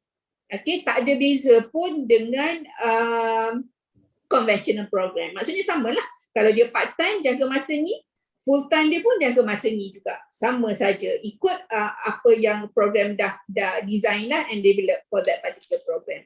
Jadi nak cakap ideal duration for the master's level tu sama je lah sebenarnya. That is the ideal. Cuma bezanya cuma asynchronous learning dan self-directed learning saja. Gitu. Terima kasih Prof. That mean untuk setiap institution dia akan declare a normal ordinary student to complete. Cuma sekarang ni it's up to the student. Ada setengah tu dia ada masa lebih, dia ada upaya yang lebih. Jadi ada setengah tu dia boleh dia compete with whatever the curriculum blueprint. Kalau dia boleh cepat, dia cepat. Kalau dia lambat sikit, because I think that is the most important about ODL is about the flexibility of learning lah. Dia apa? Personalized learning tu. Self-paced macam Prof Azidah cakap. Dr. Andy nak tambah ke? No, I think you have pointed out very correctly. Okay. Right. There's flexibility. Alright. Saya rasa yang ni okey dah 12.40. Saya rasa kita sampai di hujung. Saya mengucapkan ribuan terima kasih kepada Prof Andy dan juga Prof Azidah. Minta maaf tanya soalan-soalan yang susah. Tuan Zafir, Mak Tiri dan saya ada serangkap pantun untuk penutup. Okay. Terima kasihlah kerana mereka kat pantun untuk kami ya. Okay, kakak Tiri tak ada pantun lah. Kakak Tiri, adik Tiri tak ada pantun. Oh, kakak Tiri. Okay. Sebagai adat besar rakyat Malaysia, saya dan Mak Tiri akhiri dengan serangkap pantun untuk kenangan manis bersama ya. Sila. Manisnya ukiran senyuman di bibir, melambai pergi dari beranda. Selesai bukan tandanya berakhir. Yes, semoga betul. bertemu di lain persada. Amin. Okey. Terima kasih. Thank you very much. Untuk tuan-tuan dan puan-puan, continue with us. Pada minggu depan 15 September kita ada on assessment. Pada 22 September akan ada very specific on SIM. Kita akan cuba buat satu session for engineering subject. Kita akan buat satu session for education subject. We hope that we can provide you with a more practical workshop kind of SIM. Thank you very much. Sehingga berjumpa lagi. Stay safe, stay healthy, stay happy. Assalamualaikum warahmatullahi wabarakatuh. Dan enjoy your lunch. Thank you very much. Assalamualaikum. Thank you Cik Zafir. Thank you.